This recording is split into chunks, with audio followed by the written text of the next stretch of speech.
My name is Lillian Collins. I am 32 years old. 5 days ago, I walked into my family's North Carolina estate after a 12-hour shift at the hospital, holding the hands of my 7-year-old son and 4-year-old daughter. My mother met us in the hallway of her 5-bedroom house, tossed 2 dirty sleeping bags at my feet, and told me we were sleeping on the floor. When my sister laughed and told me I should have booked a hotel, I did not argue. I just told my children to pack their things, and we walked out into the cold night. What my mother and sister did not know was that I did not need to book a hotel. I was the one paying the mortgage on the house they were standing in, and in exactly 5 days, they were going to find out what I quietly canceled. Welcome to Orange Vengeance. Before I tell you what happened when the country club declined my mother's credit card in front of her friends, take a second to like and subscribe. How old are you and where are you watching from right now?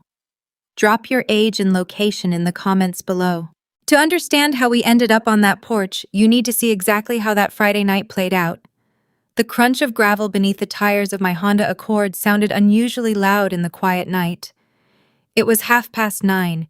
The air carried the damp, familiar scent of pine needles and impending rain. Before us sat the family home, a sprawling brick colonial framed by mature magnolia trees and a wraparound porch illuminated by warm carriage lights. To anyone driving by, it was the picture of traditional Southern hospitality, a place where sweet tea and open doors were supposedly a birthright. I turned the ignition off and gripped the steering wheel until my knuckles ached. Beneath my jacket, my scrubs still carried the faint, sterile odor of the clinic. A 12-hour shift as a nurse practitioner drains more than just physical energy. It hollows out your patients, leaving only a clinical necessity to get through the next task. Right now, that task was ushering my exhausted children into a warm bed for the annual autumn family gathering. I glanced in the rearview mirror. 7-year-old Leo was rubbing his eyes, his head resting against the window. 4-year-old Mia was already asleep, her chest rising and falling in a soft rhythm. I unbuckled my seatbelt and stepped out into the crisp air. I carried Mia against my chest, her weight a familiar anchor, while Leo held my free hand. We climbed the wide brick steps. The front door was unlocked as it always was for family. The foyer smelled of roasted pecans and expensive vanilla candles. Laughter echoed from the formal dining room. This house boasted 5 oversized bedrooms, 3 full baths, and a finished basement. It was a fortress of comfort. Yet before my boots could even clear the entryway rug, my mother materialized from the hallway. Helen wore a pressed silk blouse, and her signature pearls, her hair sprayed into an immaculate shape. Her host's smile, a rigid curvature of the lips that never quite reached her eyes, was already in place. She did not reach out to hug Leo. She did not offer to take Mia. Instead, she lifted her arms and let 2 faded canvas sleeping bags drop. They hit the Brazilian cherry hardwood with a heavy, hollow thud. "Your sister's family gets the guest room," Helen said. Her tone was as casual as if she were discussing the weather. She adjusted a pearl earring. "You can sleep on the floor." I stopped. The sterile calm of my medical training kicked in, slowing my pulse. I looked from the sleeping bags to the woman who birthed me. 5 empty bedrooms in this cavernous estate, and she was tossing camping gear at a toddler and a 2nd grader. A sharp laugh floated in from the arched doorway of the kitchen. Harper leaned against the trim, holding a stemless glass of red wine. Her cashmere sweater looked flawless. Her husband David was nowhere to be seen, likely holding court on the back patio with a cigar. "You should have booked a hotel, Lily," Harper remarked. She took a slow sip of wine. Her eyes danced with a familiar, practiced superiority. "We need the space. The kids have a lot of luggage." Southern culture dictates a rigid script for moments like this. You're expected to swallow the indignity, offer a polite smile, and express gratitude for whatever scraps are thrown your way, lest you disturb the peace. You do not turn your back on family. You certainly do not walk out. Leo squeezed my fingers. I looked down. His dark eyes darted from the dirty sleeping bags to his grandmother, registering the rejection with a quiet, heartbreaking clarity. He did not cry, which somehow made it worse. He just stepped closer to my leg. My gaze shifted back to Helen. I did not raise my voice. I did not argue or demand the dignity we were owed. Instead, I let the silence stretch thick and suffocating until Helen shifted her weight. It was the first crack in her polished veneer. I looked down at my son. "Pack your things, babies," I whispered. I turned my back to the foyer. "Lillian, do not be dramatic," Helen called out. A warning edge clipped her syllables. "Where are you going at this hour?" I did not answer. We walked back out into the cold Carolina night, the heavy wooden door clicking shut behind us at exactly 10 o'clock. As I buckled Mia back into her car seat, my pulse remained steady. My mind was shifting from daughter to diagnostician. I closed the car door softly and walked around to the driver's side, pausing for just a second to look back at the glowing windows of the estate. Shadows moved across the dining room curtains. They were probably already laughing, already pouring another glass of wine, congratulating themselves on putting me in my place. They believed they were evicting the family scapegoat. They thought they held all the power because I had spent my entire life letting them believe it. I started the engine and put the car in drive. As the tires crunched back over the gravel heading toward the main road, a cold clarity settled over me. They had no idea that they had just handed an eviction notice to their own landlord. The rhythmic thumping of the windshield wipers served as the only soundtrack as I navigated the dark, winding stretch of highway away from my childhood home. Rain had finally begun to fall in heavy, slanted sheets, slicking the North Carolina asphalt and blurring the glow of oncoming headlights. In the back seat, the steady breathing of my children offered a fragile anchor to reality. Leo had pulled his jacket over his shoulders, his small frame curled toward the door, while Mia remained fast asleep in her car seat. I kept my eyes fixed on the road, my grip on the steering wheel tight enough to send dull aches up my forearms. The silence inside my faded Honda felt thick, pressing against my ribs, but it was a merciful alternative to the toxic air I had just left behind. To anyone in our wealthy, tight-knit community, my mother was the epitome of Southern grace. Helen chaired the autumn charity galas, organized the church bake sales, and was famous for leaving warm pecan pies on the porches of grieving neighbors. Her public image was a meticulously crafted armor of warmth and generosity. She knew exactly which tone of voice to use to sound sympathetic, which floral arrangements conveyed the right amount of sorrow, and how to smile so that people felt seen. But behind the heavy oak doors of our sprawling brick colonial, Helen ran a rigid, unyielding caste system. Hospitality wasn't a virtue in our house. It was a currency distributed only to those who held value. My sister Harper possessed the highest value. From the moment she could walk, she was groomed to be the beauty queen, the prized asset meant to secure a flawless, wealthy future. Her blonde hair, her effortless charm, her ability to command a room. These were the traits my mother cultivated with breathless devotion. Harper was never expected to clear a plate, wash a dish, or sacrifice her comfort for anyone else. She met David at a country club mixer when she was 22. David was a marketing executive who spoke in corporate buzzwords, wore imported loafers without socks, and viewed every human interaction as a networking opportunity. My mother adored him. He was the final glittering jewel in the crown she had built for Harper. I, on the other hand, was the workhorse.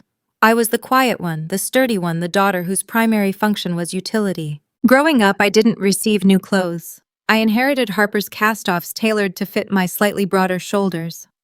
My achievements were treated as footnotes to my sister's drama.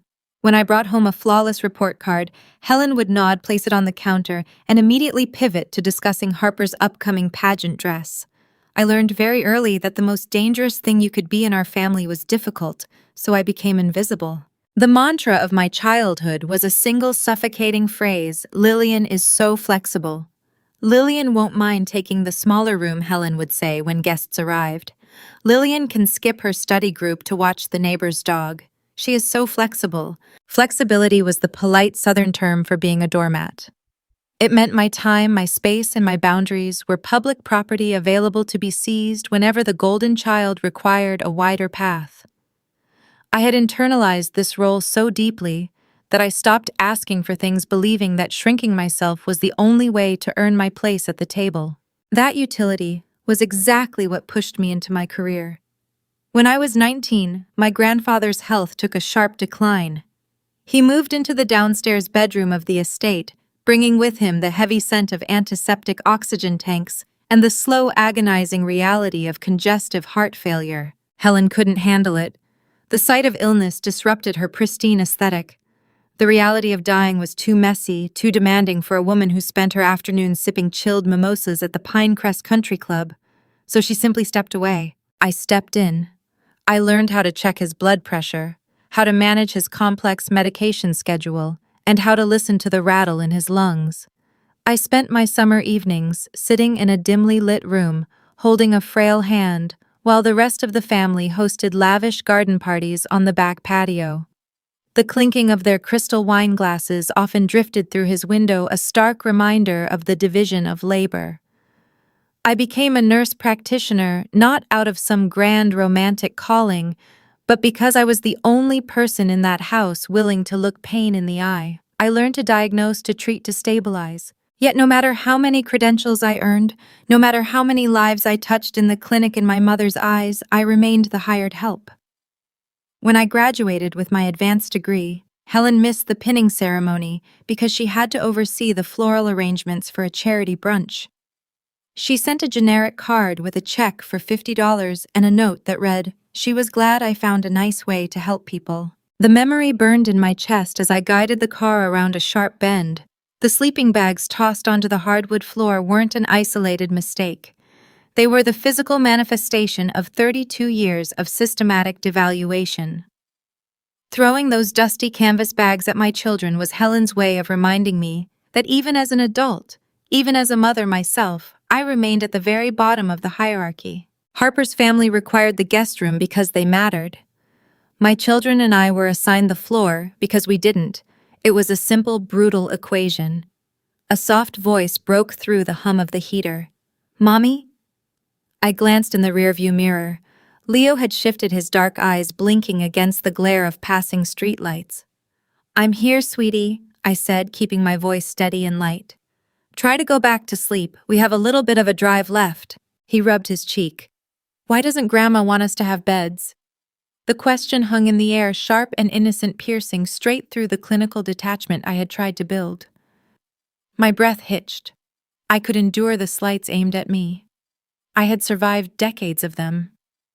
But looking at my son, hearing the confusion and hurt in his small voice, something inside me shifted permanently. "Grandma is just confused about how to treat people," I managed to say, forcing a reassuring smile into the mirror. "But you and Mia will always have the best beds in our house, I promise." He nodded slowly, accepting the answer with a child's trusting grace, and closed his eyes again. I turned my gaze back to the wet, shining road. The tears I expected didn't come. Instead, a cold, crystalline anger took root in my chest. The sadness evaporated, replaced by the precise, calculating mind of a practitioner evaluating a malignant tumor. You don't negotiate with a disease, you cut it out. For years, I had tolerated the abuse because I believed the lie of family loyalty. I had believed that if I just gave enough, provided enough, and proved my worth, they would eventually see me. I had subsidized their illusions, thinking it was the noble, hospitable thing to do. I pressed my foot down on the accelerator, the engine humming louder in the dark. The estate I had just left, the pristine brick colonial with its warm lights and sprawling lawns, was a stage for their arrogance. They felt secure in their kingdom, secure in their cruelty, and entirely secure in the belief that I would simply swallow the indignity and return to scrub their floors. But as the miles stretched between us, my mind turned toward a truth they had blissfully ignored. A truth locked away in a leather-bound folder in my home office. A truth that was about to turn their pristine, privileged reality into ashes. The rain had slowed to a light drizzle by the time I pulled into my driveway. My house was a modest 3-bedroom craftsman, a stark contrast to the sprawling brick colonial I had just left. It lacked carriage lights and magnolia trees, but it possessed something far more valuable. It offered safety. I carried Mia inside, settling her into her twin bed and pulling a pastel quilt over her small shoulders. Leo walked beside me, changing into his pajamas in silence. I kissed his forehead, promising him chocolate chip pancakes in the morning, and closed their bedroom door. The quiet of my own home wrapped around me clean and uncomplicated. I did not feel the usual urge to cry. The customary sting of rejection had vanished. I walked down the short hallway to my home office. I turned on the brass desk lamp, casting a warm circle of light over the polished oak surface. I unlocked the bottom drawer of my filing cabinet, sliding my hand past patient files and old tax returns until I extracted a thick leather-bound folder. I laid it flat on the desk. Inside lay a stack of legal documents, crisp and heavy with consequence. The top page featured the bold, formal letterhead of my real estate attorney. Below that document sat the official property deed to the estate I had just driven away from. My mother, my sister, and my father lived in a world constructed entirely of smoke and mirrors. They believed their superior status was an unshakable fact of nature. They assumed their wealth was a divine right. They had no idea that their entire existence was subsidized by the very person they had just forced onto a hardwood floor. 4 years ago, their pristine illusion nearly shattered. My father, Thomas, had always been a man who preferred the appearance of success over the gritty mechanics of achieving it. He ran a regional supply business that thrived on handshakes, country club connections, and quiet favors. But industries change and charm cannot balance a failing ledger. The business hemorrhaged money for years. Thomas hid the decay from Helen, terrified of her wrath, until the bank initiated formal foreclosure proceedings on the family estate. I remember the night he called me. He was sobbing into the receiver, sounding small and stripped of his Southern patriarch facade. He begged for help. He was terrified of the ultimate disgrace in our community. In our town, losing your home to the bank was a social death sentence. Helen would have been exiled from her committees. Harper would have suffered the indignity of a tarnished maiden name just as she was securing her marriage to David.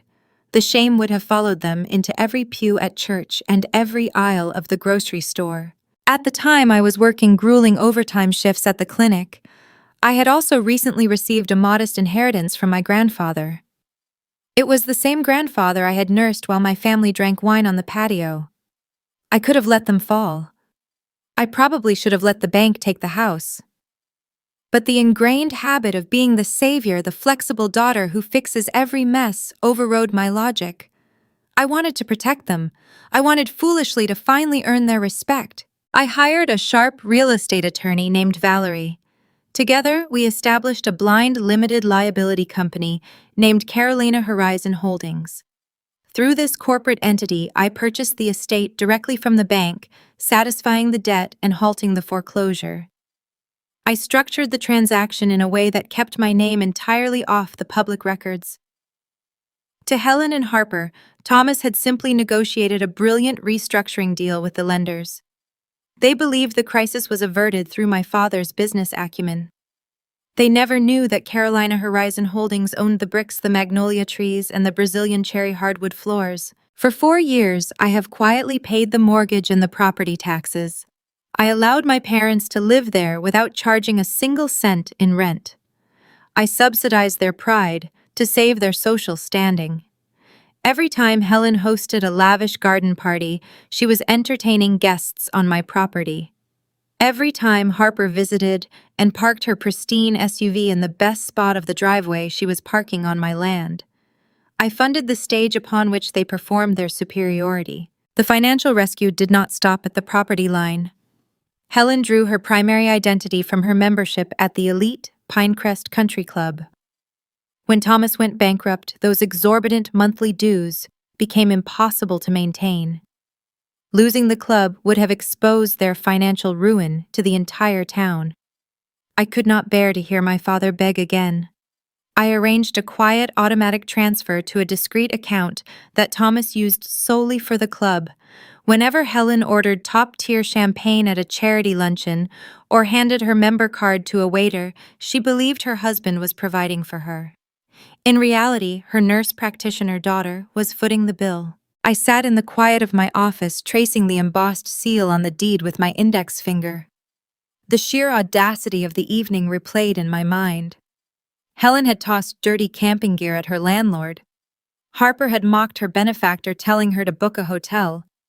They treated me like a burden, a peasant intruding on their royal court, entirely oblivious to the fact that I owned the kitchen, the dining room, and the roof over their heads. The emotional wound of the night had closed, replaced by a cold structural reality. I had spent 4 years acting as a silent shield, protecting people who despised me. I had traded my own financial freedom to fund their vanity. My charity had not bought their affection. It had only enabled their cruelty. The sleeping bags were not just an insult to me. They were a direct insult to my children. That was a line I could not allow them to cross again. I looked at the signature on the deed, my name written in black ink, representing hundreds of thousands of dollars and countless hours of grueling hospital shifts. I had purchased this house to keep my family together. Now I realized the house was just a weapon they used to keep me beneath them. The time for flexibility was officially over.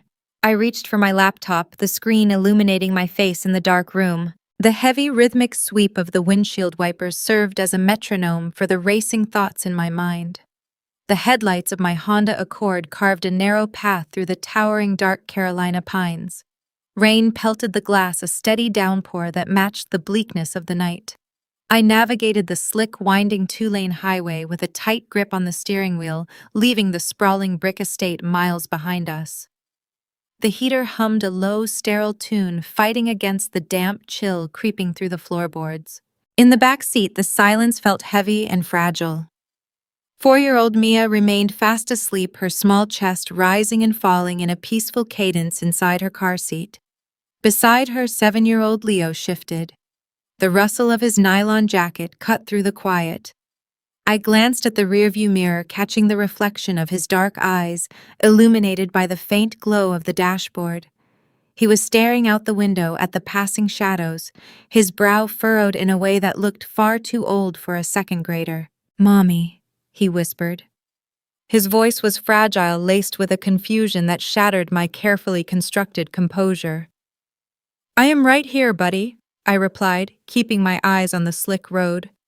"Try to rest. We will be home soon." He turned his head toward the front seat. The glow of an oncoming headlight washed over his face, highlighting the deep sadness in his expression. "Why doesn't Grandma want us to have beds?" The question hung in the humid air of the car, sharp and devastating. It was a simple, logical inquiry from a child trying to understand an illogical cruelty. He did not ask why we left. He did not ask why his aunt laughed. He pinpointed the exact brutal core of the rejection. He internalized the notion that he was somehow unworthy of basic comfort in his own grandmother's house. That single question was the pebble that started the avalanche. My breath caught in my throat.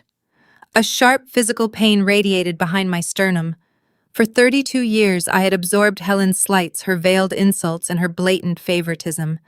I had built a fortress of tolerance around my own heart, convinced that my endurance was a virtue.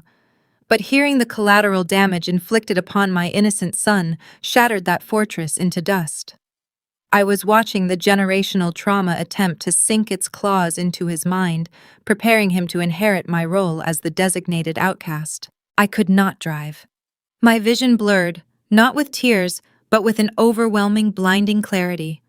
I activated the turn signal and steered the vehicle onto the gravel shoulder of the highway. The tires crunched to a halt beneath the canopy of dripping pine branches. I shifted the car into park and engaged the hazard lights. The amber flashing illuminated the rain-slicked trees in a rhythmic warning pulse. I unbuckled my seatbelt and twisted around to face him. Leo looked at me, his eyes wide and vulnerable, waiting for a motherly reassurance that could somehow make sense of the senseless. "Listen to me very carefully, Leo," I said.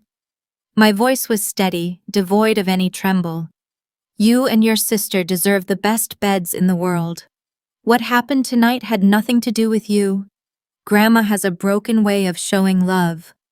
We are never going to sleep on a floor for anyone. Do you understand me?" He nodded slowly, the tension in his small shoulders easing just a fraction. He reached out and I squeezed his cold hand. "Close your eyes now," I told him. "I will get us home safely. I turned back to the steering wheel, but I did not immediately shift into drive. I sat in the glow of the hazard lights, staring out at the unforgiving darkness of the forest. The emotional breaking point had arrived, but it did not bring a breakdown. Instead, a profound clinical detachment washed over me, chilling my veins and sharpening my focus. My training as a nurse practitioner took over, overriding the wounded daughter who still lived in my subconscious. In medicine, you learn to evaluate symptoms objectively. You strip away the emotional context and look at the raw data to formulate a diagnosis. I leaned my head against the headrest and assessed my family dynamic with ruthless precision. Helen and Harper were not merely difficult relatives. They were a malignancy. They operated like a parasitic tumor, draining resources, demanding constant accommodation, and destroying the healthy tissue of my self-worth to sustain their own inflated egos. A tumor does not possess empathy. A tumor does not express gratitude for the blood supply that keeps it alive.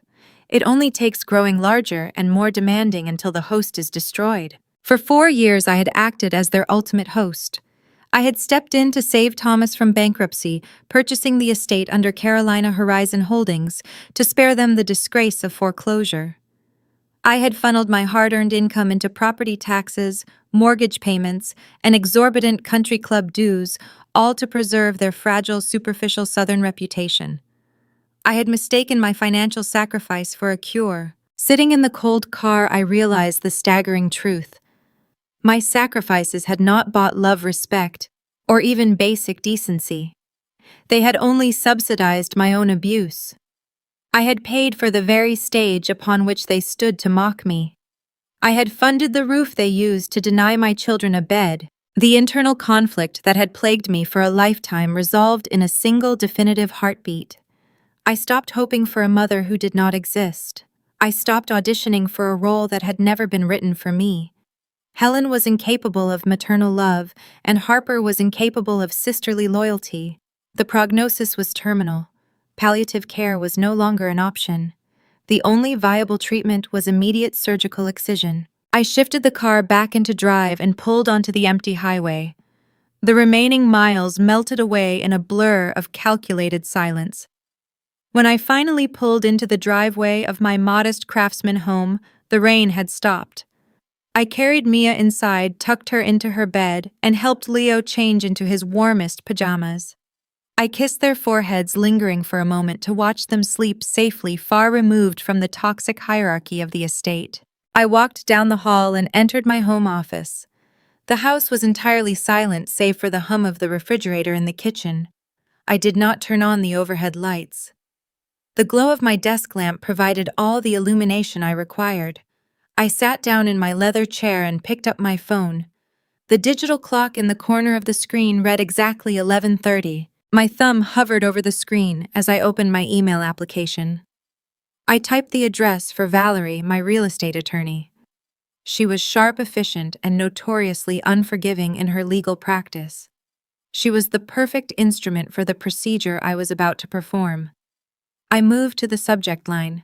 My keystrokes were deliberate and swift, echoing softly in the quiet room. Initiate lease termination. I moved to the body of the email. I did not include any emotional exposition. I did not detail the indignity of the sleeping bags or the cruelty of my sister's laughter. The law does not care about hurt feelings, and neither did I not anymore. I typed a concise formal directive instructing her to draft the necessary paperwork to end the month-to-month tenancy of Thomas and Helen Collins at the primary property. I authorized her to proceed with the maximum speed permitted by North Carolina state law. I read over the text one final time. There was no hesitation, no lingering guilt, no residual urge to protect the people who had so easily discarded my children. I tapped the send button. The subtle swoosh sound of the departing message confirmed the action. I set the phone face down on the desk. The trap was officially set. The tumor was about to be cut off from its blood supply. I leaned back in my chair, exhaling a long, steady breath into the quiet night, and prepared for the extraction to begin. Monday morning arrived with a crisp, clear sky, washing away the lingering dampness of the weekend rain. The air carried a fresh, sharp bite typical of a North Carolina autumn.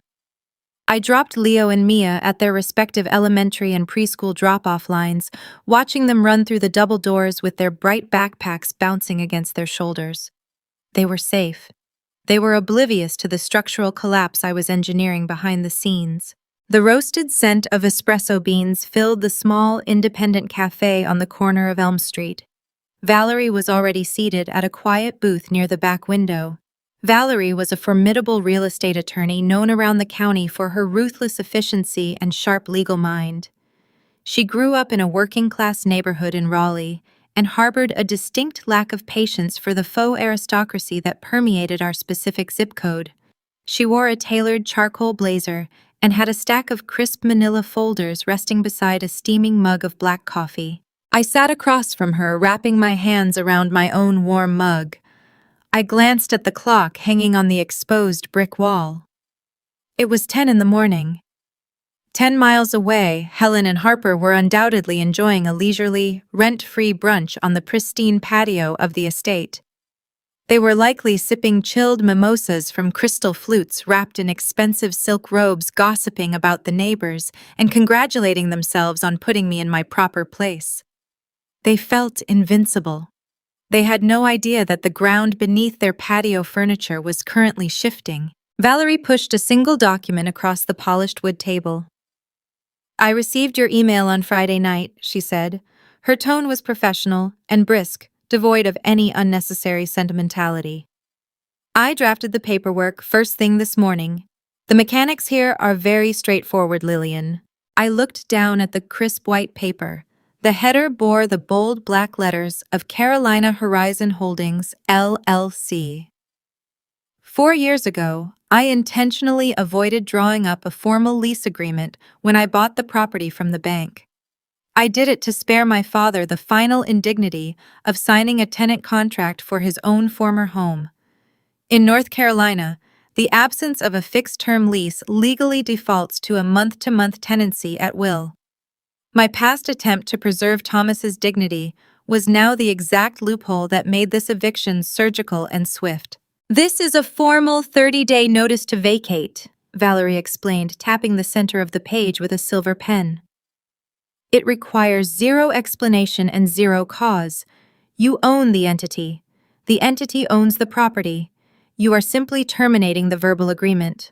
I will send this via certified mail return receipt requested to ensure they cannot deny receiving it." I picked up the pen. The ink flowed smoothly across the signature line. It was a sterile administrative action, yet it carried the weight of a guillotine dropping. I slid the paper back across the table. "Send it," I instructed. While Valerie organized the legal filings, I opened my laptop. The screen illuminated my face as I navigated to my secure banking portal. The legal strike was only the first phase of the operation. The second phase targeted the blood supply. I clicked on the Scheduled Transfers tab. There it was, the recurring monthly draft for the Pinecrest Country Club. This institution legitimized Helen's entire social existence. The club served as a vetting ground for the town's elite, a place where status was measured by the brand of your golf clubs and the exclusivity of your dining reservations. It was where she hosted charity luncheons, judged other women's outfits, and basked in the illusion of generational wealth. I hovered my cursor over the bold red button labeled "Cancel Recurring Payment." I pressed the trackpad. A confirmation window popped up asking if I was sure I wanted to terminate the authorization. I clicked Confirm. The line item vanished from the screen. Helen's social armor was now unfunded. The next time she tried to sign a tab at the clubhouse, the billing system would reject her. Next, I navigated to the credit card management section. 4 years ago, I issued a secondary card connected to my primary account and handed it to Thomas. It was strictly intended for medical copays or severe household emergencies. My father was supposed to be the only authorized user. However, over the past 12 months, the monthly statements revealed a different story entirely. Harper had clearly co-opted the plastic. The ledger showed frequent exorbitant charges at high-end organic grocers, luxury children's boutiques, and artisanal bakeries. My sister was subsidizing her pretentious lifestyle using my emergency safety net, treating my bank account like a limitless trust fund. She would purchase $80 truffle oil and designer toddler clothes, knowing Thomas would never challenge her and assuming I would never notice the creeping balance. I navigated to the cardholder settings. I located the specific card number ending in 4271. I selected the option to report the card as permanently disabled. The portal asked for a reason. I typed a single word unauthorized. The system processed the request for 2 seconds before a green checkmark appeared. The plastic currently sitting in my father's leather wallet was now just a useless rectangle. The next time Harper tried to buy expensive imported cheeses for a charcuterie board, the terminal would decline the transaction. I closed the laptop. The soft click of the lid echoed the finality of the morning. I took a slow sip of my coffee. The flavor was rich and grounding. The contrast between my calm, methodical deconstruction of their financial safety net and their arrogant ignorance was profound. They were currently floating in a bubble of unearned privilege entirely sustained by the person they forced onto the floor just a few nights ago. I had just popped the bubble. Valerie gathered her folders and slipped them into her sleek leather briefcase.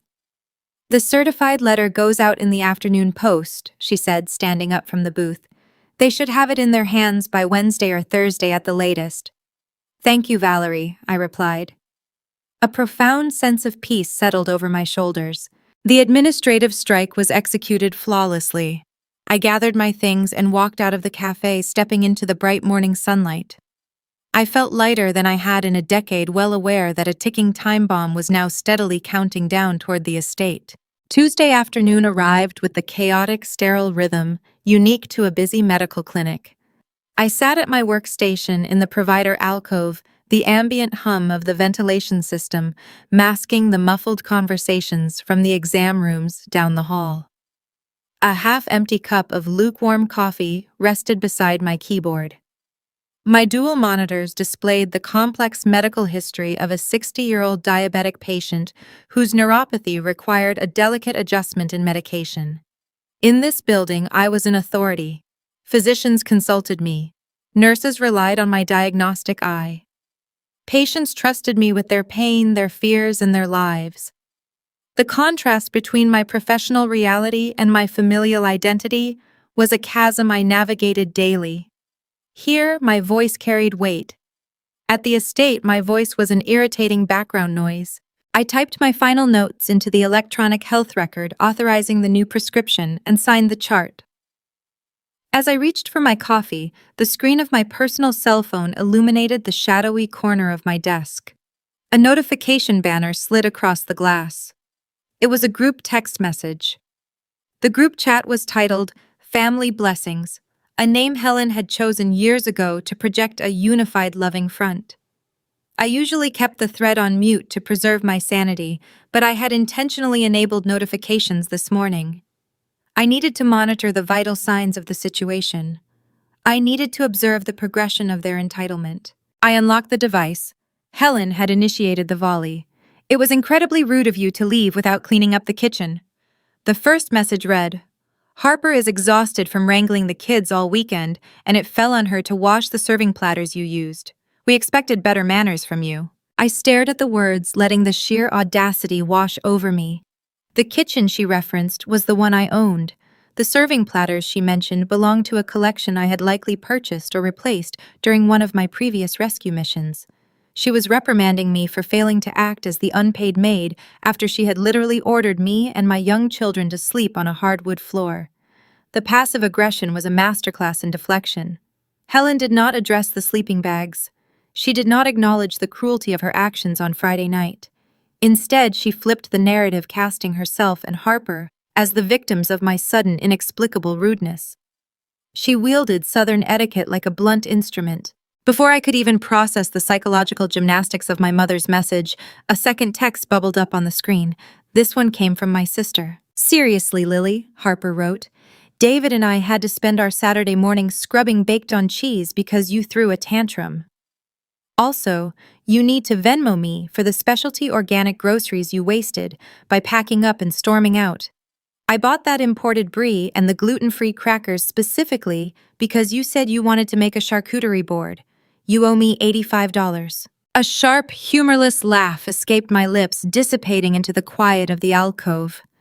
Harper's demand for reimbursement was a breathtaking display of superiority. My sister lived in a perpetual state of curated luxury, constantly boasting about David's marketing promotions and their elite social circle. Yet she was demanding payment for cheese. The irony was so thick it bordered on theatrical. Harper was telling me to send her money for groceries she had purchased using the secondary credit card tied directly to my own bank account. She was trying to charge me for items I had already funded. In the past, these messages would have triggered a visceral panic. The old Lillian, the designated scapegoat, desperate for a shred of validation, would have frantically drafted a multi-paragraph apology. I would have explained how tired my children were, hoping to elicit a drop of empathy.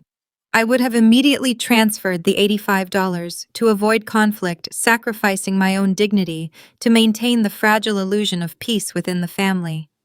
I would have begged for forgiveness for the crime of setting a simple boundary. But the woman sitting in the clinic chair was no longer participating in their delusion.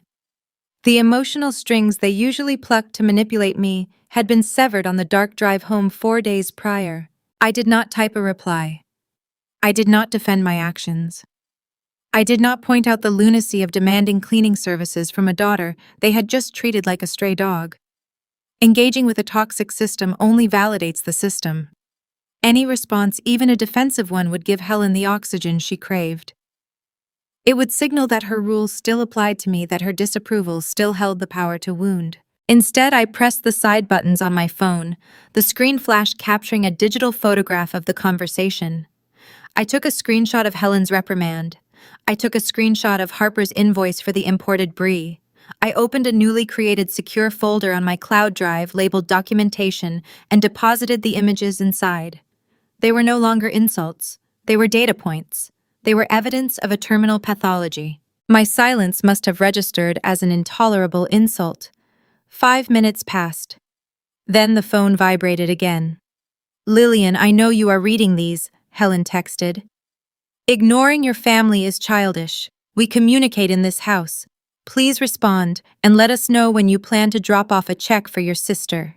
I placed the phone face down on the desk, cutting off the visual feed of their escalating agitation. Helen was unraveling. Her control relied entirely on my submission. By removing myself from the equation, by refusing to play the assigned role in her script, I was denying her the script entirely. The quiet refusal to engage acted as a titanium shield, deflecting their venom back into their own atmosphere. They were trapped in an echo chamber of their own entitlement, demanding compliance from a ghost. I pictured Helen pacing the pristine living room of the estate, clutching her smartphone, her perfect host smile replaced by a tight grimace of frustration. She was likely complaining to Thomas, weaving a tragic tale of my ungrateful behavior, solidifying her status as a martyr. Harper was probably nodding along, pouring another glass of wine, lamenting the tragedy of having such a difficult, stubborn sibling. They were so busy building a cross to nail me to, that they failed to notice the entire structure of their lives was resting on a foundation I had already rigged to collapse. The dramatic irony of the moment tasted sweeter than any verbal rebuttal ever could. They felt so powerful, so incredibly smug in their assumed superiority, typing out their petty demands from the comfort of a house they did not own, using a credit card that was already deactivated, anticipating a country club luncheon that would end in their ruin. They were digging their own social graves, with every keystroke cementing their fate with an astonishing lack of self-awareness. I turned my attention back to the clinical monitors, pulling up the chart for my next patient. The digital clock on the wall shifted to 3 in the afternoon. The certified eviction notice was currently sitting in a postal sorting facility, making its steady, undeniable way toward their mailbox. The financial cuts I made on Monday would soon trigger a cascade of declined transactions. Yet as I reviewed the upcoming appointments, my mind categorized one final crucial element of their parasitic existence that I had yet to address. I had severed the property and the credit, but I had left one vital cord intact, a cord intimately tied to my own professional domain. It was time to finalize the quarantine. Wednesday morning brought a slate-gray sky that mirrored the clinical efficiency settling deep in my bones. I arrived at the medical center before the sun breached the horizon. The corridors hummed with the quiet, focused energy of the early shift. As a nurse practitioner, my world revolves around assessing vulnerabilities and fortifying defenses. Healthcare is a realm of hard truths and biological realities. Yet in my family, medicine was just another accessory used to project status. 3 years ago, my father developed a mild cardiac arrhythmia. The condition was highly manageable. It required only a standard beta blocker and routine cardiology follow-up visits. However, standard care did not align with my mother's vision of her own importance. Helen treated waiting rooms like an insult to her pedigree. She could not bear the indignity of sitting in a lobby alongside ordinary citizens, filling out clipboard forms and waiting for an appointment time. She demanded immediate access. She wanted the prestige of a physician available on speed dial, someone she could casually mention during her charity luncheons to elicit envy from her peers. To keep the peace, I utilized my professional network. I enrolled Helen and Thomas in a premium concierge medical plan.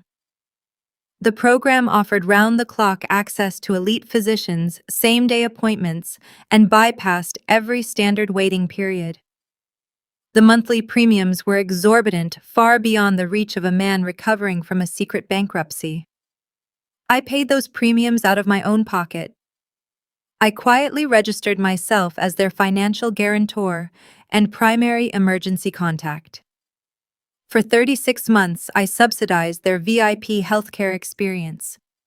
Helen bragged to her country club friends about her exclusive doctors, entirely omitting the fact that her overlooked daughter was funding the privilege. She viewed my medical expertise not as a valuable skill, but as a convenient tool to elevate her social standing. I sat at my desk pulling up the administrative portal for the concierge network. The interface displayed my parents' names linked to my billing profile. The boundary between familial duty and outright exploitation had blurred so gradually over the years that I had failed to notice the exact moment I became their indentured servant. I had mistaken my financial and professional support for love, but love is reciprocal. Exploitation is a one-way street. I picked up the receiver of my desk phone and dialed the direct line for the network administrator. A woman named Sarah answered after 2 rings.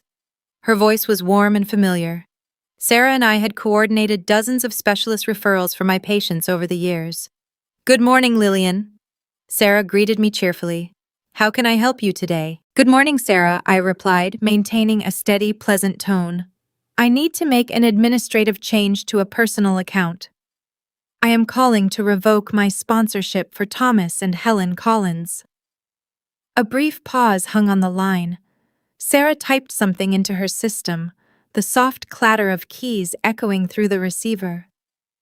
"I see the account right here," Sarah said, her professional demeanor taking over.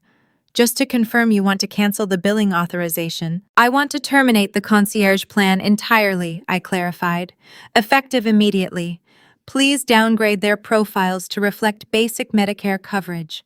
Furthermore, I need you to remove my name as their financial guarantor and strike me from the emergency contact list." "Understood," Sarah murmured. "If they attempt to book an expedited appointment, the system will flag the account and require a new payment method." "That is correct," I said. "They are solely responsible for all future medical billing and scheduling.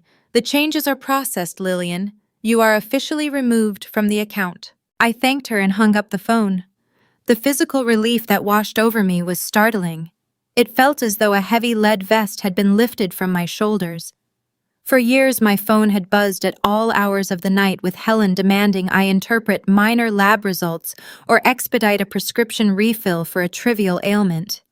I had served as their unpaid medical concierge, sacrificing my own rest to ensure their supreme comfort. By severing this final cord, I was unspooling the ultimate safety net they took for granted. The next time Helen felt a minor ache and tried to summon her private physician, she would face a stern receptionist demanding a valid credit card. The elite access she paraded in front of her socialite friends was gone. I had systematically removed their housing security, their financial liquidity, and their medical prestige in a matter of 3 days. The infrastructure of their superiority was dismantled. The remainder of my workday passed with a remarkable sense of calm. I treated my patients, filed my charts, and drove home to my children. The evening routine was chaotic and beautiful. I cooked dinner, helped Leo with a math worksheet, and read Mia 3 bedtime stories until she fell asleep mid-sentence. The sheer normalcy of my house stood in sharp contrast to the impending disaster brewing across town. I retreated to my living room as the house grew quiet. I curled up on the sofa with a cup of chamomile tea, letting the silence of the night settle around me.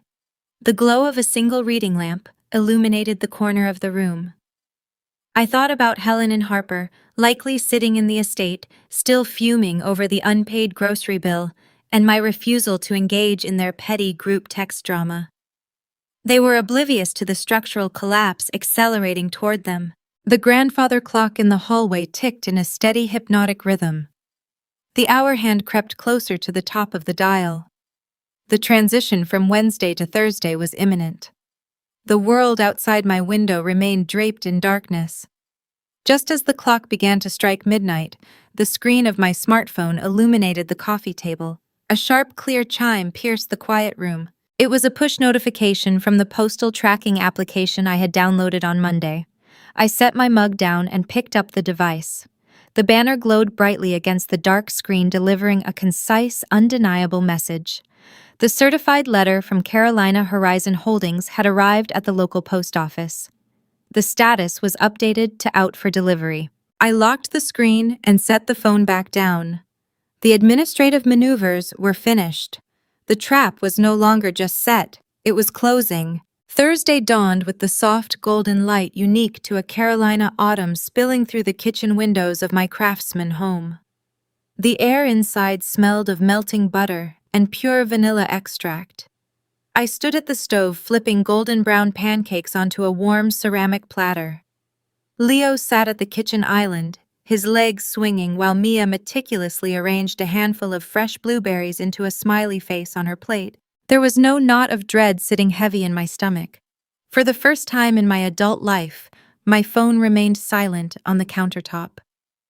Usually a Thursday morning brought a flurry of demands. Helen would call to complain about a floral arrangement delivery, expecting me to fix a mistake a florist made. Harper would text demanding I stop by her house to drop off iced coffees before my clinical shift began. The expectation was always that my time belonged to them, a communal resource to be drained at their convenience. Today, the silence felt rich and profound. I poured a small circle of maple syrup over Leo's breakfast, watching him dig in with unrestrained joy. "This is the best breakfast ever, Mom," he mumbled through a full mouth. I smiled, a genuine expression reaching my eyes.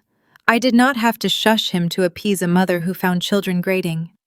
I did not have to rush Mia through her morning routine to ensure I arrived at the estate early enough to polish silver.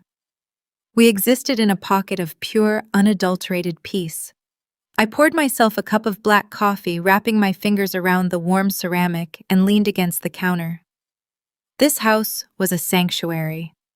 I built it with my own hands, funded it with my own labor, and filled it with my own peace. The psychological toll of auditioning for my mother's love had vanished, leaving behind a profound clarity. An hour later, I stepped through the sliding glass doors of the medical center. I swapped my denim jacket for my white coat, slipping my stethoscope around my neck. The transition was seamless. Within these walls, I was not the family scapegoat. I was Lillian Collins, a seasoned nurse practitioner whose diagnostic instincts were sharp and trusted. The morning schedule proved demanding. At 10 o'clock, a patient named Thomasina arrived in examination room 3. She presented with a constellation of vague symptoms: persistent fatigue, a low-grade fever, and a faint, lace-like rash across her extremities. The intake nurse suspected a simple viral infection, but my review of her chart revealed a subtle trend of declining renal function over the past 6 months. I sat down with Thomasina, listening closely to her breathing, noting the slight swelling around her ankles. The clinical puzzle pieces snapped together in my mind. I bypassed the standard viral panel and ordered an immediate comprehensive metabolic panel alongside specific autoimmune markers. When the rapid results returned, they confirmed my suspicion. It was an acute lupus flare complicated by early nephritis. I coordinated a direct admission to the rheumatology ward, bypassing the crowded emergency department. The attending specialist, Dr. Kensington, met me at the transfer desk. He reviewed my chart notes and looked up with genuine respect. "Brilliant catch, Lillian," Dr. Kensington said, signing the transfer order. "Most providers would have sent her home with rest and fluids. You saved her kidneys today." "Thank you, doctor," I replied, maintaining a professional, steady tone. The trend in her creatinine levels raised a red flag. I just followed the data. I walked back to my alcove, the validation settling deep within my chest. The stakes in my profession were real. A missed symptom could mean irreversible organ damage.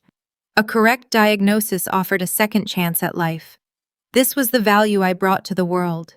It stood in stark contrast to the hollow value system Helen enforced, where a person's worth was measured by the designer label on their shoes or their willingness to act as a servant. My mother spent her days obsessing over country club seating charts and the perceived prestige of expensive handbags. My sister derived her self-worth from a husband who spoke in marketing jargon. They lived in a shallow, fragile ecosystem. I operated in a realm of tangible consequence. I healed people. I prolonged lives. The respect I commanded here was earned through rigorous study, long hours, and an unwavering commitment to excellence. I did not require Helen's superficial approval to validate my existence. My competence was an undeniable concrete fact. I had built my own table, and it was a place of honor. The afternoon stretched on a steady stream of routine checkups and prescription management. I moved from room to room, my focus entirely on the patients before me. Yet beneath the professional focus, a low-frequency current of anticipation hummed in my veins. I checked the time on my computer monitor. It was 3 o'clock in the afternoon. The mail carrier in my parents' neighborhood typically completed his route by 2. That meant the certified letter containing the 30-day eviction notice was currently sitting inside the ornate wrought iron mailbox at the end of their pristine driveway. The heavy cardstock envelope rested there, holding a legal mandate that would shatter their reality. Simultaneously, the billing cycles for the upcoming month were processing. The elite Pinecrest Country Club typically ran their membership drafts on the third Thursday of the month. The automated system was currently querying the payment method on file, hitting a dead end, and generating a suspension notice. The secondary credit card Harper relied upon to fund her organic grocery runs was already a deactivated piece of plastic waiting to humiliate her at a checkout register. I pictured the quiet of the estate. The sun would be casting long, elegant shadows across the manicured lawn. Helen might be pruning her prized rose bushes. Harper was likely sitting on the patio, scrolling through social media, oblivious to the fact that her safety net had dissolved into thin air. The serene atmosphere of their afternoon was a temporary illusion, a fragile shell ready to crack. I finished my final chart of the day, signed out of the electronic health record system, and gathered my belongings. The contrast between my current state of mind and the chaos brewing across town was stark. I felt grounded, anchored by the truth of my own independence. I had spent 32 years tiptoeing around their fragile egos, terrified of triggering their displeasure. Now I held the detonator, and I felt no urge to apologize for the impending blast. I walked out of the clinic and into the crisp autumn evening. The drive home was smooth, the traffic light. I picked up Leo and Mia, their excited chatter filling the car with warmth. We arrived home, and I prepared a simple dinner of roasted chicken and vegetables. We sat around the dining table discussing Leo's upcoming spelling test and Mia's new finger painting project. The joy in my house was authentic, unburdened by the performative expectations that choked the life out of my childhood home. As the children finished their meal, I washed the dishes, watching the soap bubbles catch the light from the window. I folded the dish towel and draped it over the edge of the sink. I walked into the living room where Leo and Mia were building a block tower on the rug. The structure wobbled, and they erupted into a fit of giggles as it tumbled to the floor. Their laughter filled the room, bright and unrestricted.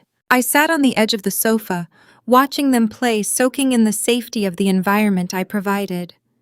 They would never learn to associate family with servitude. They would never be handed a sleeping bag while empty beds sat upstairs.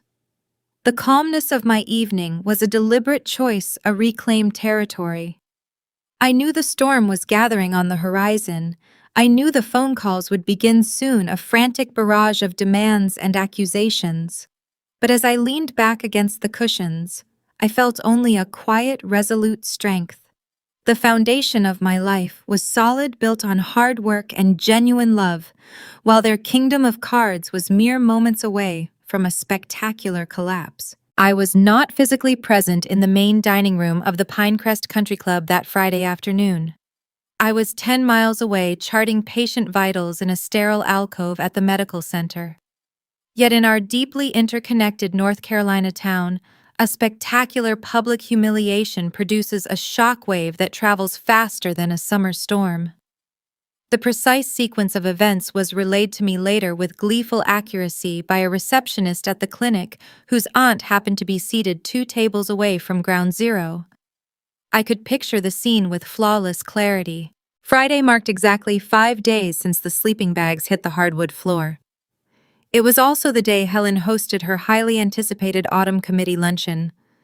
The Pinecrest Country Club represented the undisputed pinnacle of local high society. It featured a sprawling manicured golf course, a clubhouse built from imported stone, and a dining room draped in heavy velvet curtains. The waitstaff wore crisp white jackets. The air always smelled faintly of expensive perfume and fresh linen. For Helen, this dining room served as her throne room.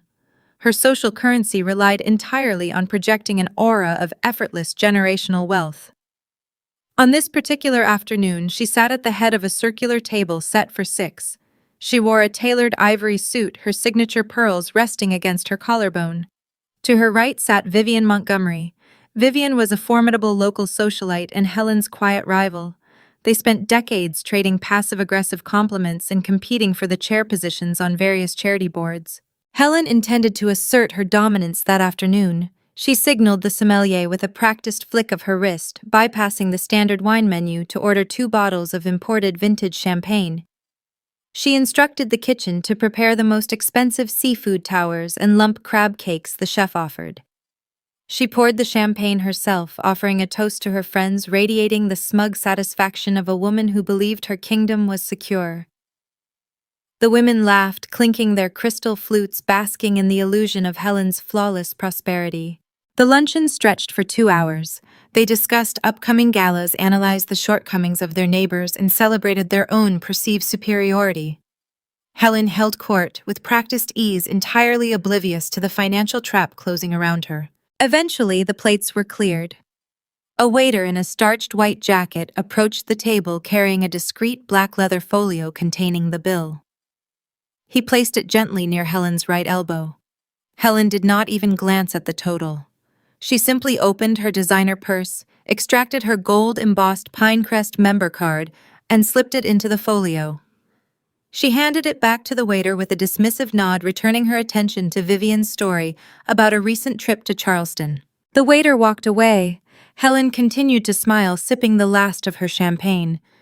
10 minutes passed. The waiter returned, stepping softly to Helen's side.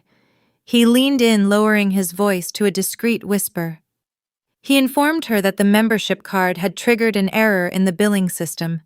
He apologized for the inconvenience and asked if she might have another form of payment. Helen felt a flicker of annoyance, interpreting the delay as an incompetent staff error. She maintained her composed smile, not wanting Vivian to sense any disruption.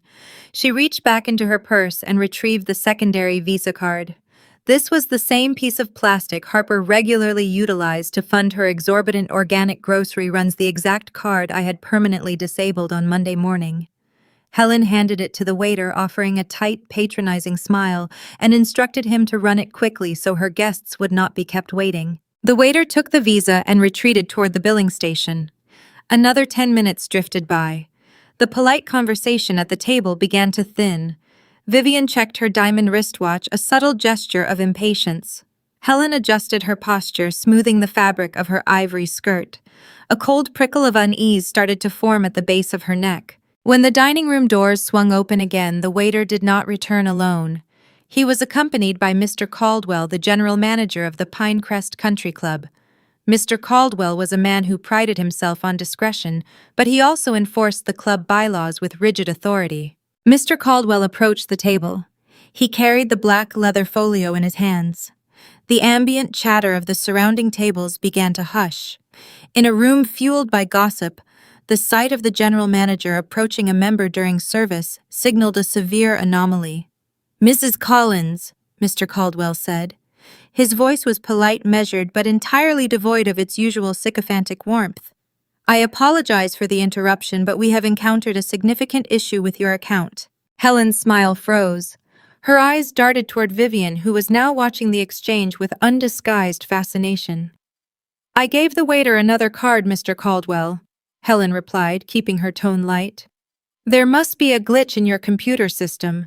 Please process the transaction. We are in the middle of a celebration." Mr. Caldwell did not smile back. He opened the folio and placed the disabled visa on the table. The secondary card was declined by the issuer. Mr. Caldwell explained, the volume of his voice carrying just enough to reach the adjacent tables. "Furthermore, our accounting department attempted to process your automatic monthly dues yesterday. The primary account holder has revoked all payment authorizations and terminated the draft." The color drained from Helen's face. The ivory of her tailored suit suddenly matched the pallor of her cheeks. "That is ridiculous," Helen hissed, dropping the pretense of politeness. "My husband handles the drafts. Try running it again." "I cannot do that, ma'am," Mr. Caldwell stated firmly. He clasped his hands behind his back. "Because the authorization was explicitly cancelled, your account is currently in default. Per our bylaws, your club privileges are suspended effective immediately. The membership is revoked until the outstanding balance, including today's service, is paid in full." A profound, suffocating silence fell over the table. The words hung in the air, toxic and undeniable. Suspended, revoked, non-payment. Helen sat paralyzed. The polished veneer she had spent decades constructing shattered into dust. The women at her table, the same friends who had just drank her vintage champagne, stared at her with wide, appraising eyes. The illusion of her generational wealth evaporated, exposing the stark reality beneath. She was sitting in the most exclusive dining room in the county, unable to pay for her own lavish display. She frantically opened her purse, rummaging through the compartments. She had no cash to cover a bill of that magnitude. She had no other credit cards. She was entirely reliant on the financial safety net I had woven for her, a net I had meticulously unspooled. The humiliation was visceral. The physical space around her seemed to shrink. Then the final fatal blow arrived. Vivian, recognizing the unmistakable scent of a fallen rival, reached into her own designer handbag. With a look of profound, devastating pity, Vivian extracted her own platinum credit card. "It is quite all right, Mr. Caldwell," Vivian said. Her voice dripped with a sugary, lethal sweetness. "I will cover Helen's bill today. It seems she is experiencing some unexpected financial hardship." Helen flinched as if she had been struck. Accepting charity from Vivian Montgomery was the ultimate social death sentence. It was a confirmation of her ruin. Mr. Caldwell nodded, processing the transaction with swift efficiency. As Helen gathered her purse and stood up, her hands visibly trembling, the whispers had already begun to snake through the dining room. Women leaned across their tables, murmuring behind raised linen napkins. The story was cementing itself into the local lore before Helen even reached the exit doors. The woman who treated her own daughter like a peasant was exposed as a fraud. The first domino had crashed down, setting off a chain reaction that could not be stopped. And while Helen was enduring the agonizing walk to her car, a secondary crisis was already brewing, waiting to flood my phone with the desperate sounds of an empire collapsing. The afternoon sun filtered through the frosted glass windows of the clinic, casting long, pale shadows across the linoleum floor. I sat at the nurse's station, inputting final patient notes into the electronic health record system. It was a standard Friday filled with minor respiratory infections and routine physicals. My smartphone rested face down on the desk right beside my insulated coffee tumbler. At exactly 1:15, the device emitted a short, sharp vibration. The plastic case rattled against the faux wood surface. I did not flip it over. I knew the origin of the signal. The country club luncheon had just reached its conclusion. 5 minutes later, the phone buzzed again. Then it buzzed twice in rapid succession. By 1:30, the intermittent rattles transformed into a relentless, sustained hum. The device vibrated with such intensity that it began to inch its way toward the edge of the desk. My colleague, a seasoned triage nurse named Brenda, glanced over with a raised eyebrow, asking if I needed to take an emergency call. I offered a calm, polite smile, explaining that it was just a telemarketer malfunctioning. I picked up the phone, slipped it into the deep pocket of my white coat, and walked toward examination room 4 to consult a patient with a sprained ankle. The barrage did not cease. For the next 3 hours, my thigh registered a continuous frantic rhythm. Each buzz represented a frantic attempt to re-establish control. Helen was realizing that the invisible safety net had vanished. Harper was discovering that her limitless grocery budget had evaporated. Thomas was opening the afternoon mail. They were striking the glass walls of their enclosure, demanding that the designated scapegoat arrive to fix their crisis. I moved through my clinical duties with a pristine focus, wrapping bandages, interpreting lab results, and speaking to patients with measured, reassuring tones. The contrast between my professional authority and the desperate unraveling happening inside my pocket provided a profound sense of equilibrium. My shift concluded at 5 o'clock. I draped my white coat over the back of my chair, gathered my belongings, and exited through the rear staff doors. The North Carolina air held a sharp, invigorating chill. I walked across the asphalt parking lot, my boots echoing in the quiet evening. I unlocked my car, slid into the driver's seat, and closed the door, sealing myself inside the sanctuary of the vehicle. I took a deep breath, letting the scent of leather and cold air ground me. I reached into my pocket and extracted the phone. I tapped the dark glass. The lock screen illuminated, displaying a waterfall of notifications that obscured my background photo of Leo and Mia. The numbers were staggering. 79 missed calls, 42 unread text messages, 14 new voicemails. The sheer volume of digital panic painted a vivid picture of the chaos currently consuming the estate. I connected the device to the Bluetooth system of my car. I did not intend to reply to a single inquiry, but I needed to assess the progression of the shock. I tapped the voicemail icon, navigating to the earliest recorded message. The digital voice prompted the playback, and Helen's voice filled the cabin of my car. The first message arrived at 1:20. Helen did not sound fearful yet, she sounded intensely annoyed. "Lillian, call the bank right now," she commanded, her tone sharp and impatient. "I am sitting at the country club with Vivian and my card was declined. The waiter said the authorization was canceled. Fix this error immediately. It is incredibly embarrassing and I do not have time to deal with incompetent billing departments today. Call me the second it is resolved." I skipped to the text messages, scrolling through a frantic barrage from Harper. The timestamps aligned with a trip to the local artisanal market. The messages were typed entirely in uppercase letters, radiating a frantic entitlement. "My card declined at checkout," the first text read. "There is a line behind me. Send funds to my Venmo right now." A second message arrived 2 minutes later. "Lily, answer your phone. I had to leave the card at the register. David is going to be furious." My sister, the golden child who laughed at my children sleeping on the floor, was currently stranded in a grocery store aisle, humiliated over a basket of imported cheese and organic produce she could no longer steal from my ledger. I returned to the voicemails, selecting a message Helen left at 2:15. The arrogant irritation had vanished, replaced by a shrill, breathless panic. "Lillian, pick up the phone," she demanded, her voice cracking in a way I had never heard before. "Vivian had to pay for my luncheon. The club manager told me my membership is suspended. He said it out loud in front of everyone. They are talking about me, Lillian. The entire dining room saw it happen. Why is the account disabled? What did you do to the transfer? You need to call Mr. Caldwell right now and explain that this is a mistake. Call me back." The facade was shattered. The Southern socialite who prioritized appearances above her own blood was now a topic of scandalous gossip among the exact peers she sought to impress. She was demanding that I fix her reputation, oblivious to the fact that I was the architect of its destruction. I played the final voicemail recorded at 4:30. This message was not from Helen, it was from Thomas. His voice sounded weak, fractured, and older than his actual years. The background noise indicated he was standing outside, away from the screaming inside the house. "Lily," he began, letting out a long, shaky sigh.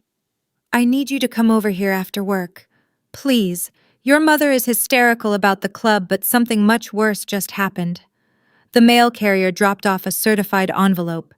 He paused, the rustle of thick paper audible through the speaker. "It is a 30-day notice to vacate the premises." He continued, his tone laced with a profound, disorienting fear. "It came from a law firm representing a company called Carolina Horizon Holdings. I do not understand what is happening. The letter says our tenancy is terminated. We do not have a lease, Lily. I thought the bank deal protected us. I do not know who these people are, but they are kicking us out. Can you look up this attorney? Do you know anyone who can help us fight this? Please, call me." The audio recording ended, leaving a stark, ringing silence in the car. The power dynamic had flipped, rotating on an axis they never knew existed.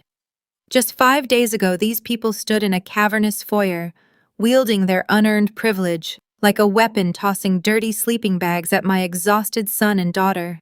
They had mocked my plea for basic dignity. They had laughed at my perceived powerlessness. Now their kingdom was collapsing around them. They were staring down the barrel of public disgrace, financial ruin, and impending homelessness.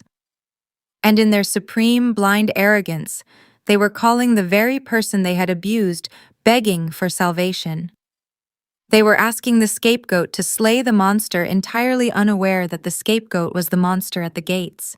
I sat in the driver's seat, my hands resting lightly on the steering wheel. I felt no urge to speed to the estate to comfort them. I felt no guilt for the tears shedding in their living room. I reached out and tapped the screen of my phone, swiping down to access the control panel. I pressed the crescent moon icon, activating the Do Not Disturb feature. All future calls, texts, and voicemails would be silenced, routed directly into the void. I shifted the car into drive, pulling out of the parking lot and turning toward the safe home where my children were waiting. The atmosphere inside the estate on Friday evening resembled a waiting room outside an intensive care unit. The vibrant, arrogant energy that usually filled the high ceilings had evaporated, leaving behind a suffocating tension. Helen paced the length of the Persian rug in the living room, her ivory suit still wrinkled from the disastrous country club luncheon. She held an empty crystal goblet, her knuckles white, muttering a continuous stream of grievances regarding her ruined reputation. Across the room, Harper slumped on the velvet sofa. She was typing furiously on her phone, sending frantic messages to her husband David, trying to comprehend why her premium organic groceries had been left abandoned at a checkout register. In the center of this brewing storm sat Thomas. My father was a man who spent his entire life avoiding the harsh realities of consequence. He preferred smooth transitions, polite nods, and the comforting fiction that his social standing shielded him from accountability. Now that shield lay in shards around his feet. Resting on his lap was the heavy cardstock envelope delivered by the Postal Service earlier that afternoon. The certified mail receipt sat torn on the coffee table. Thomas held the single sheet of legal paper with both hands. The header displayed the stark, uncompromising logo of a law firm. Below it, the bold black letters spelled out Carolina Horizon Holdings, LLC. The text of the document was clinical and unforgiving. It stated that the month-to-month tenancy at will for the occupants of the property was formally terminated. It demanded the premises be vacated and all personal belongings removed within 30 days. There were no negotiations offered. There was no cause required. It was a unilateral eviction. For the fourth time, Thomas read the words aloud, his voice wavering, struggling to assign meaning to the bureaucratic language. He kept shaking his head, rubbing his temples in a desperate attempt to summon a solution. "This has to be a clerical error," Thomas said, his gaze darting toward Helen. "When the business went under 4 years ago, the lenders told me a private holding company stepped in to assume the debt. They said we could remain in the residence. They structured it as a grace period. Someone at this law firm pressed the wrong button, I am sure of it." Harper scoffed from the sofa, tossing her phone onto a silk cushion. She had spent the last 4 years planning her own future around this very house. Harper often boasted to her friends that the estate would eventually pass to her, and David serving as the perfect venue to host his marketing clients and elevate their social status. She viewed the bricks and magnolia trees as her birthright. The idea that some nameless corporation could snatch her inheritance away with a single letter was unacceptable. "Then call the attorney, Dad," Harper snapped, her patience fraying. "Tell them they made a mistake. Threaten to sue them for harassment. You cannot let them do this to us. Where are we supposed to go?" Thomas nodded, grateful for a directive. He reached for his phone on the end table and punched in the local number printed at the bottom of the letterhead.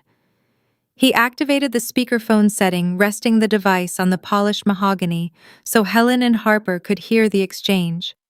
He cleared his throat, attempting to summon the authoritative tone of a successful Southern patriarch. The line rang twice. A cool, professional voice answered the call. "Law offices of Valerie Vance," the voice stated. "This is Valerie speaking." Thomas leaned forward, gripping the edge of the table. "Yes, Ms. Vance. My name is Thomas Collins. I am calling regarding a highly irregular piece of mail my family received today from your office. It concerns a property owned by Carolina Horizon Holdings. There seems to be a severe misunderstanding regarding our residency status." "There is no misunderstanding, Mr. Collins," Valerie replied. Her tone was smooth, carrying the distinct cadence of a woman who held all the leverage and felt no obligation to share it. "My office drafted and sent the 30-day notice to vacate at the direct behest of my client. The legal parameters are quite straightforward. You are currently occupying the property without a fixed-term lease agreement. In this state, that constitutes a tenancy at will. My client has chosen to terminate that tenancy. You have 29 days remaining to surrender the keys." Helen stopped pacing. She stepped closer to the coffee table, her eyes narrowing at the small electronic speaker. "Listen to me, young lady," Thomas countered, his voice rising in volume, betraying the panic clawing at his chest.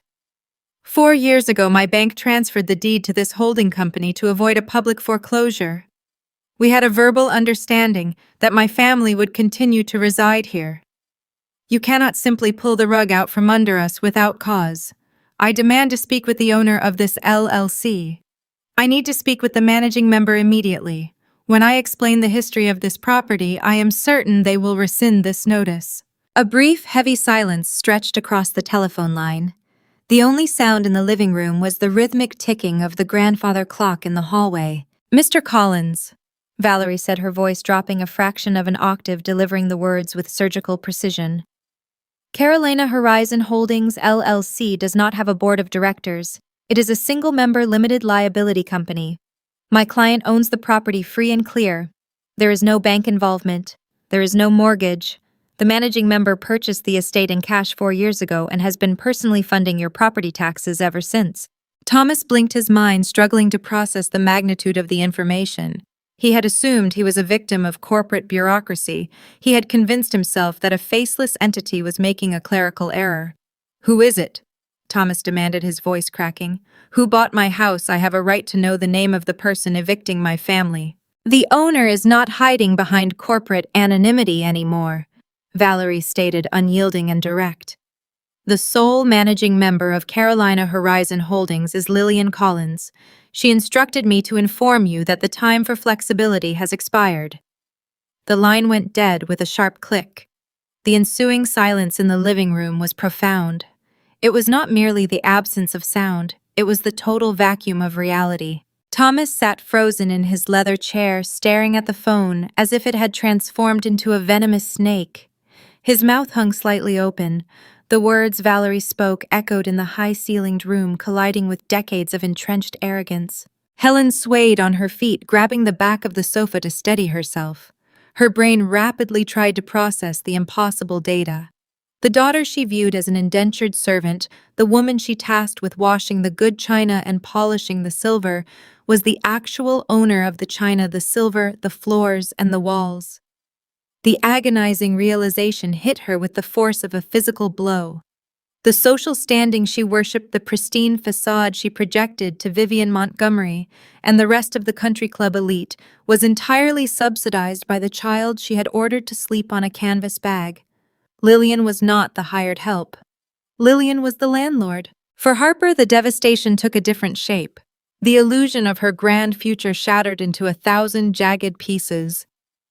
She realized the family estate she intended to inherit, the asset she planned to use to elevate her own marriage, belonged to the sister she relentlessly mocked. She had spent the morning trying to charge imported cheese to a credit card funded by the very person who now held the power to render her homeless. Her entire identity, built on the assumption that she was the superior, cherished daughter, dissolved in an instant. The sheer panic of impending destitution flooded the room. They had no savings. Thomas had never rebuilt his business. Helen had never worked a day in her life. They had no legal standing to fight the eviction, no active lease to protect them, and no money to hire an attorney of their own. They were staring into an abyss of public ruin. Helen's shock mutated into a blinding, desperate fury. She could not accept the defeat. Her ego, forged in the fires of Southern pride, refused to acknowledge the checkmate. She looked at Thomas, her eyes wide and feral, her jaw set with a rigid determination to reclaim her stolen throne. She knew Lillian ignored phone calls. She knew Lillian deflected text messages. If her scapegoat daughter thought she could execute this betrayal from the shadows, she was severely mistaken. "Get your purse, Harper," Helen commanded. Her voice trembled with a terrifying, hollow rage. "We are not letting her do this to us. She thinks she can hide behind a lawyer. On Monday morning, we are going to walk right into that clinic of hers, and we are going to remind her exactly who she is." The weekend passed with a profound, unbroken silence on my end. I spent Saturday and Sunday at the local park with Leo and Mia, pushing them on the swings and watching them chase falling autumn leaves. I ignored the relentless barrage of voicemails piling up in my blocked inbox. By Monday morning, I arrived at the medical center feeling refreshed and anchored. The clinic lobby hummed with a predictable, orderly rhythm. Patients sat quietly in plush chairs reading magazines, while soft instrumental music played through the overhead speakers. The faint scent of clinical antiseptic mingled with the rich aroma of brewing coffee from the staff break room. I stood near the main reception desk reviewing a stack of digital patient files with Brenda, our veteran triage nurse. In this environment, I was the orchestrator of care. I wore my white coat over a tailored navy dress. The garment was a physical representation of the authority I had earned through years of grueling academic study and clinical practice. Here my judgment was trusted. My boundaries were respected. At exactly 9 in the morning, the automatic glass doors at the front entrance slid open. The ambient noise of the lobby seemed to falter. I looked up from my tablet. Helen and Harper marched through the vestibule, bringing a chaotic, frantic energy into my sanctuary. My mother wore a trench coat belted tightly at her waist. Her jaw was set in a rigid line of pure fury. Harper followed close behind her, clutching a designer handbag like a shield, looking far more frayed than her usual polished self. They bypassed the check-in line entirely. Helen ignored the polite greeting of the receptionist and marched directly toward the clinical partition where I stood. For my entire life, Helen utilized public spaces to enforce my compliance. She knew I despised drawing negative attention. She calculated that if she cornered me in my professional domain, I would immediately capitulate to avoid a scene. She expected me to usher her into a private office, apologize for the inconvenience, and reverse the eviction to protect my professional reputation. She thought the threat of a public spectacle was her ultimate weapon. She believed her mere presence would reduce me to the shrinking, obedient daughter she had molded. "Lillian," Helen snapped, her voice projected loud enough to turn the heads of 3 patients in the waiting area. "You are going to call that ridiculous attorney right now and stop this nonsense. I have had enough of this childish tantrum." I did not flinch. I did not step out from behind the counter to placate her. I closed the patient file in my hands and handed the tablet to Brenda. I turned to face the woman who had tormented me for 3 decades, feeling nothing but a profound clinical detachment. "Ma'am," I said. I kept my voice incredibly even, utilizing the exact tone I reserve for combative or delirious patients. "You are disrupting a medical facility. Please lower your voice." Helen halted her advance. Her eyes widened in genuine shock. I had addressed her as a stranger. I had stripped her of her maternal title in front of my colleagues. The receptionist paused, her typing, her fingers hovering over the keyboard. Brenda stood still, her protective instincts kicking in as she observed the hostility radiating from the two intruders.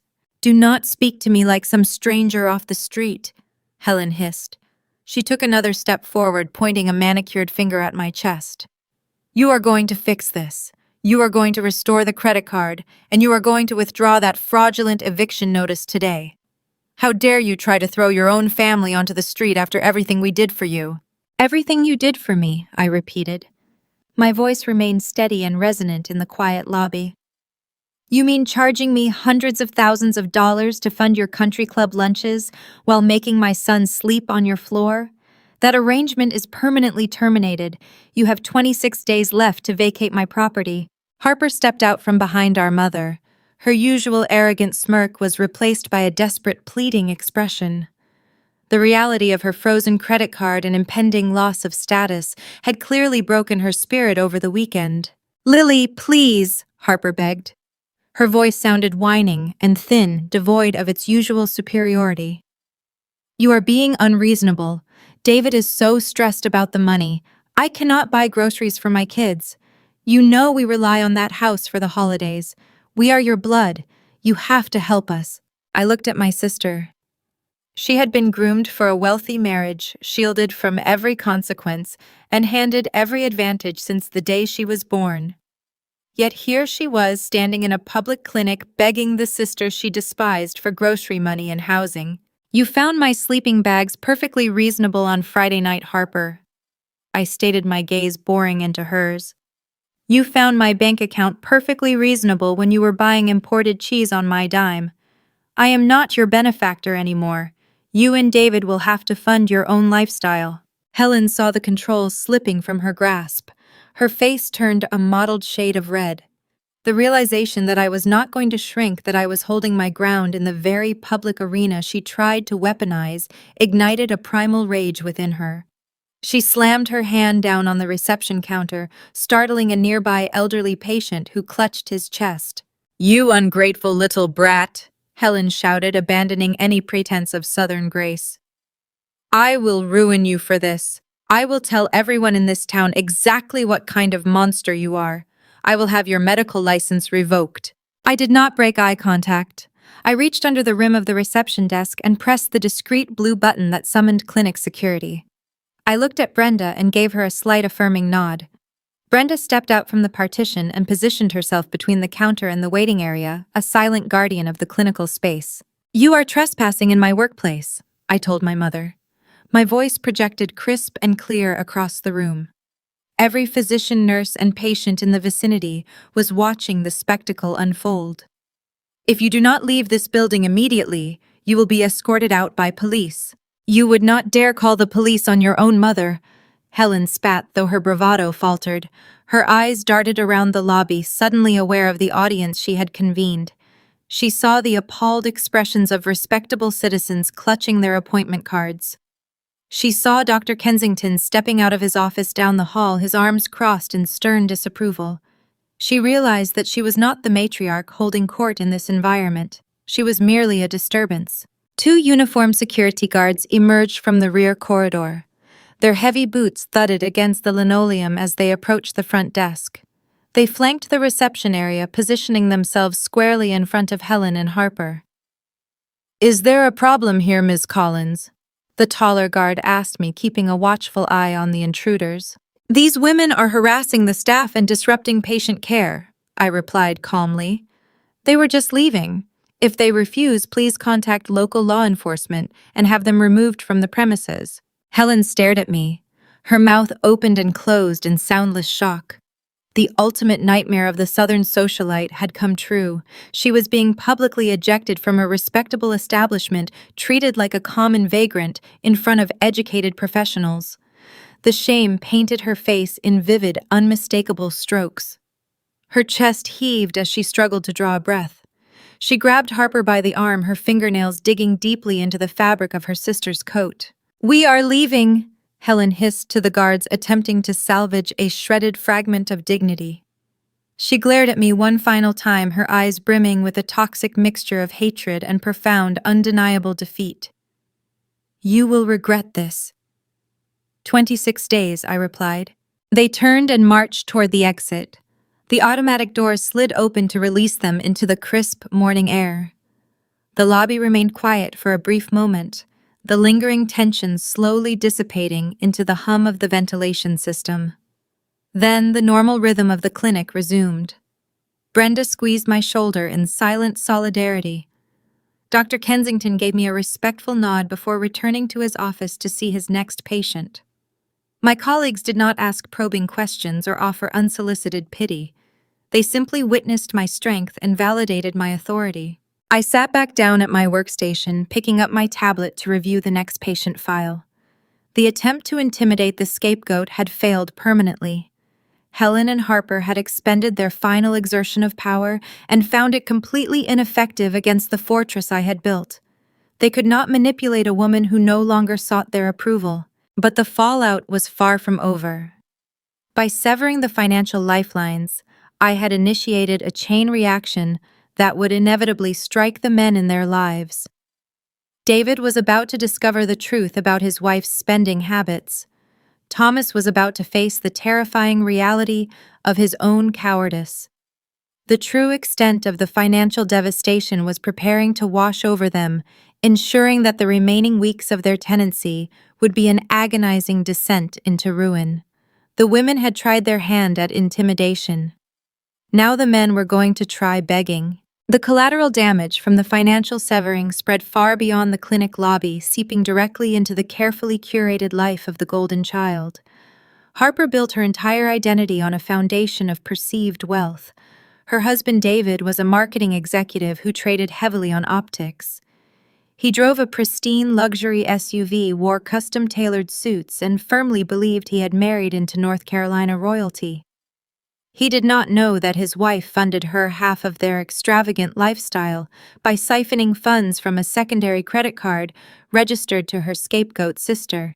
When I deactivated that financial artery on Monday morning, I initiated a slow, silent hemorrhage in Harper's household budget. The crisis reached its zenith on Thursday afternoon. Harper enrolled her son in Oak Ridge Preparatory, an elite preschool where toddlers wore crested uniforms and parents treated morning drop-offs as premier networking events. The monthly tuition rivaled a university payment.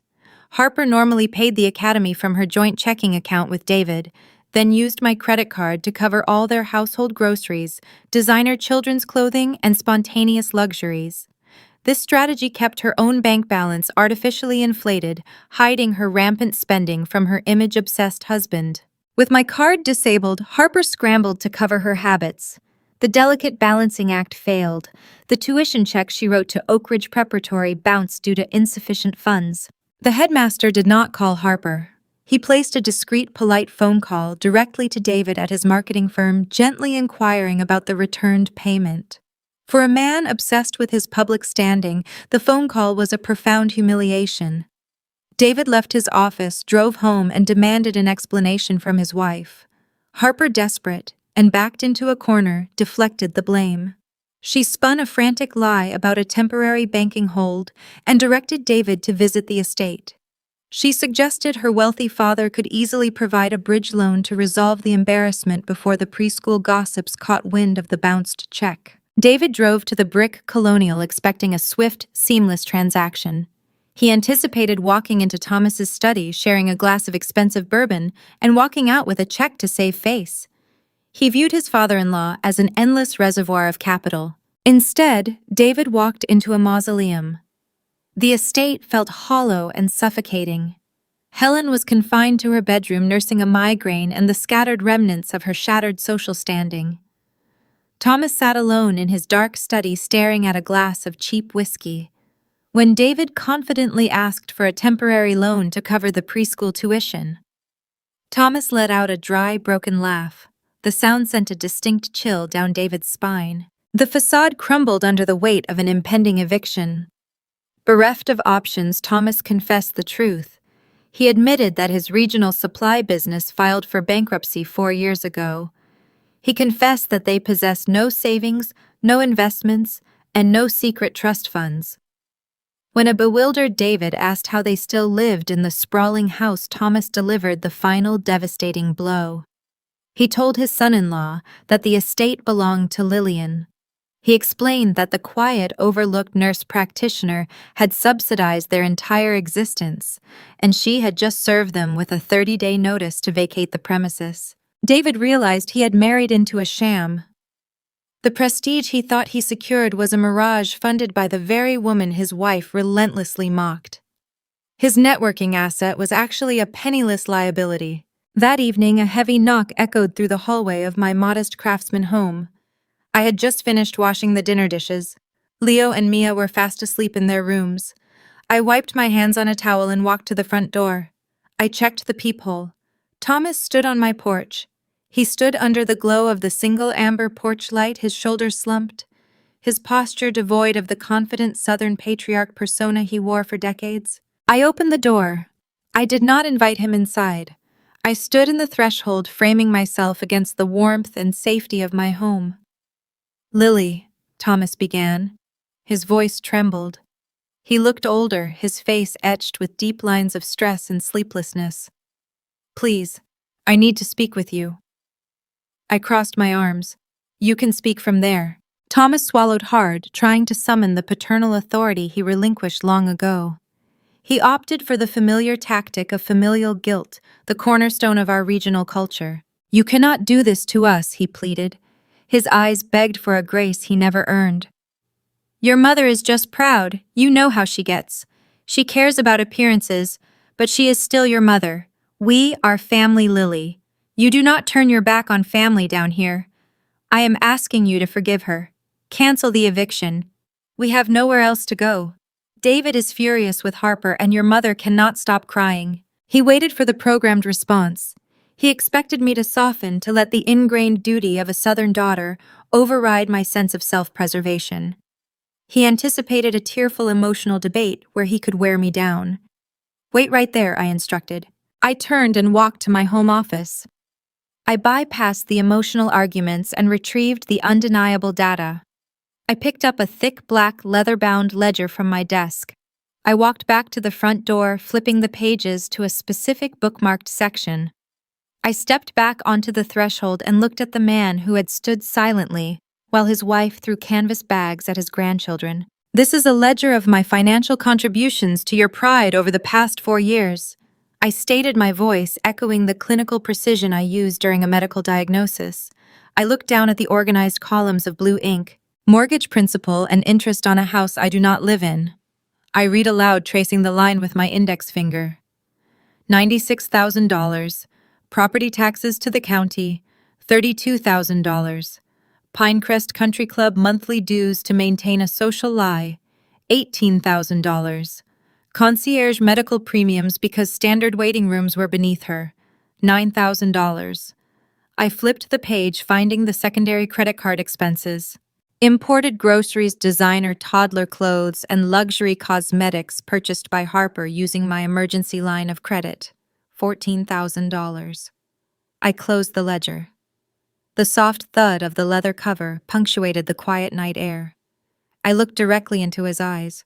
"The total exceeds $169,000. I told him, my tone stripped of all pity. "I spent over $169,000 to keep a roof over your head and a shield over your reputation." Thomas stared at me, his breath hitching. The staggering numerical reality of his dependence paralyzed him. "Do you know how much a cheap canvas sleeping bag costs at a surplus store?" I asked. Thomas shook his head, a single tear spilling over his lower eyelid. "About $40, I answered. "I gave you $169,000 of my labor. In return, you offered my son a $40 sleeping bag on a hardwood floor, while 5 bedrooms sat empty. You did not act like family when you handed me those bags. You do not get to use the word family now to escape the consequences of your cruelty." The truth struck him with physical force. Thomas collapsed to his knees right there on the wooden planks of my porch. He covered his face with his hands and wept. The deep, agonizing sobs of a broken man echoed into the quiet street. He cried for his lost pride, his ruined finances, and the devastating realization of his own cowardice. I stood in the doorway watching his tears fall. My pulse remained steady. I felt no urge to kneel beside him. I felt no urge to comfort the man who had watched my children be discarded without raising a single word of protest.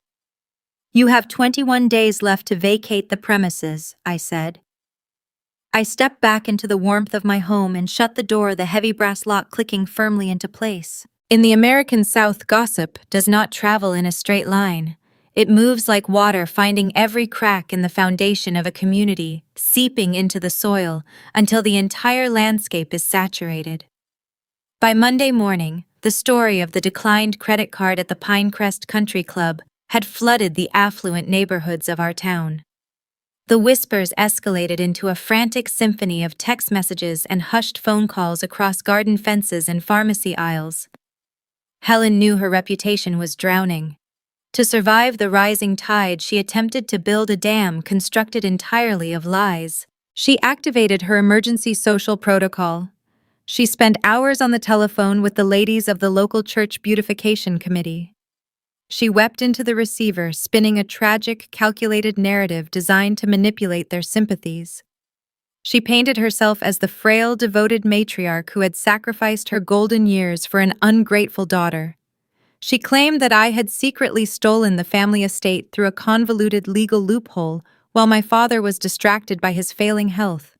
She told them that, driven by sheer greed, I was evicting my elderly parents onto the cold street without a penny to their name. She played the victim with terrifying conviction. For a brief moment, the town bought the performance. Pity flowed toward the estate. A few women from the neighborhood even baked casseroles and left them on the porch, offering sympathetic nods to her tragic plight. I learned of the smear campaign on Wednesday afternoon during my lunch break. A longtime patient, a kind woman who attended the same congregation, gently squeezed my hand in the exam room and whispered that she was praying for my troubled heart. I did not need to ask for details. I understood the mechanics of the desperation radiating from my childhood home. Helen was trying to weaponize the community against me, hoping the social pressure would force me to withdraw the eviction notice and restore her funding. I did not retaliate with a public social media post. I did not engage in a shouting match on her manicured lawn. I relied on the same clinical precision that guided my medical practice. I needed a single effective vector to deliver the cure for the fiction she was spreading. I called Aunt Sylvia. Sylvia was my father's older sister. She was a formidable woman who commanded immense respect in the local hierarchy. She sat on the hospital board, ran the annual charity gala, and despised falsehoods with a quiet, lethal intensity. She also possessed the most extensive whisper network in the county. I invited Sylvia to my home for afternoon tea. When she arrived, she wore a sympathetic but stern expression, clearly torn between the rumors she had heard and the niece she knew. I welcomed her into my kitchen and poured 2 cups of Earl Grey. I did not offer a tearful defense. I simply placed my tablet on the granite counter and opened the secure digital folder I had created. I showed Sylvia the legal deed to Carolina Horizon Holdings. I showed her the bank statements detailing 4 years of mortgage payments, property taxes, and country club dues paid directly from my personal checking account. I laid out the financial reality that I had been the sole benefactor, keeping her brother from public ruin. Sylvia stared at the screen, her brow furrowing as the numerical truth systematically dismantled the tragic fable Helen had constructed. Then I opened the screenshots of the text messages from Tuesday. I displayed the messages where Helen complained about Harper washing serving platters, ignoring the fact that I had been ordered to sleep on the floor. I provided the context. I explained the Friday night gathering, the 5 empty bedrooms, and the dusty canvas sleeping bags tossed at the feet of a 7-year-old boy. In our specific culture, financial ruin is viewed as an unfortunate tragedy. But violating the sacred laws of hospitality, especially turning away a young grandchild to sleep on a hardwood floor while guest rooms sit empty, is an unforgivable moral failure. It signals a rotting soul. I watched the realization wash over Sylvia's face. Her sympathetic expression hardened into a mask of pure glacial disdain. She set her teacup down with a sharp clatter. She did not need to hear another word. She stood up, kissed my cheek, and promised to handle the infection. Sylvia operated with lethal efficiency. She did not shout the truth. She planted it in the most fertile soil available. She shared the screenshots with the head of the church committee over morning coffee. She showed the bank statements to the treasurer of the charity board. She whispered the reality of the sleeping bags to the most prominent gossips in the country club locker room. The narrative flipped within 24 hours. The pity that had briefly shielded my mother evaporated, replaced by a profound collective disgust. The climax of this social destruction arrived on Thursday evening during the monthly church beautification meeting. Helen arrived at the fellowship hall, wearing her finest tailored skirt, expecting to receive an outpouring of sympathy and perhaps a collection plate passed in her honor. Instead, she walked into a freezer. The women did not stand to greet her.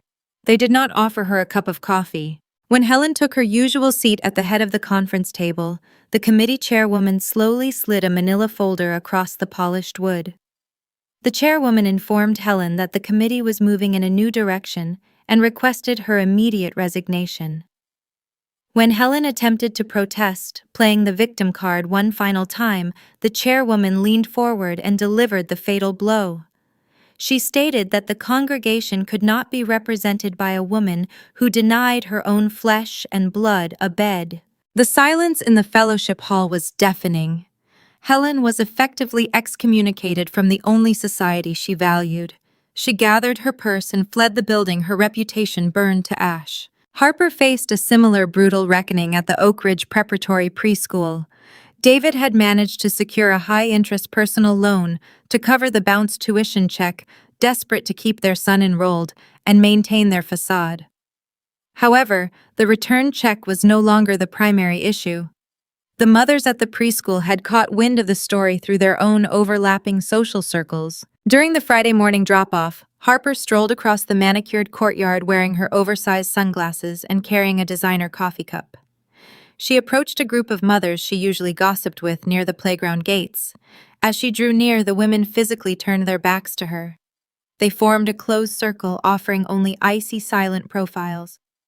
When Harper tried to force a cheerful greeting, a prominent mother looked her up and down with an expression of intense pity, shook her head and walked away without uttering a single syllable. Harper was shunned. She was transformed into a social pariah in the very arena where she once reigned supreme. She hurried back to her luxury SUV, hiding behind her tinted windows as she drove away in disgrace. The punishment was tailored perfectly to the crime. My family worshipped the superficial altar of appearances.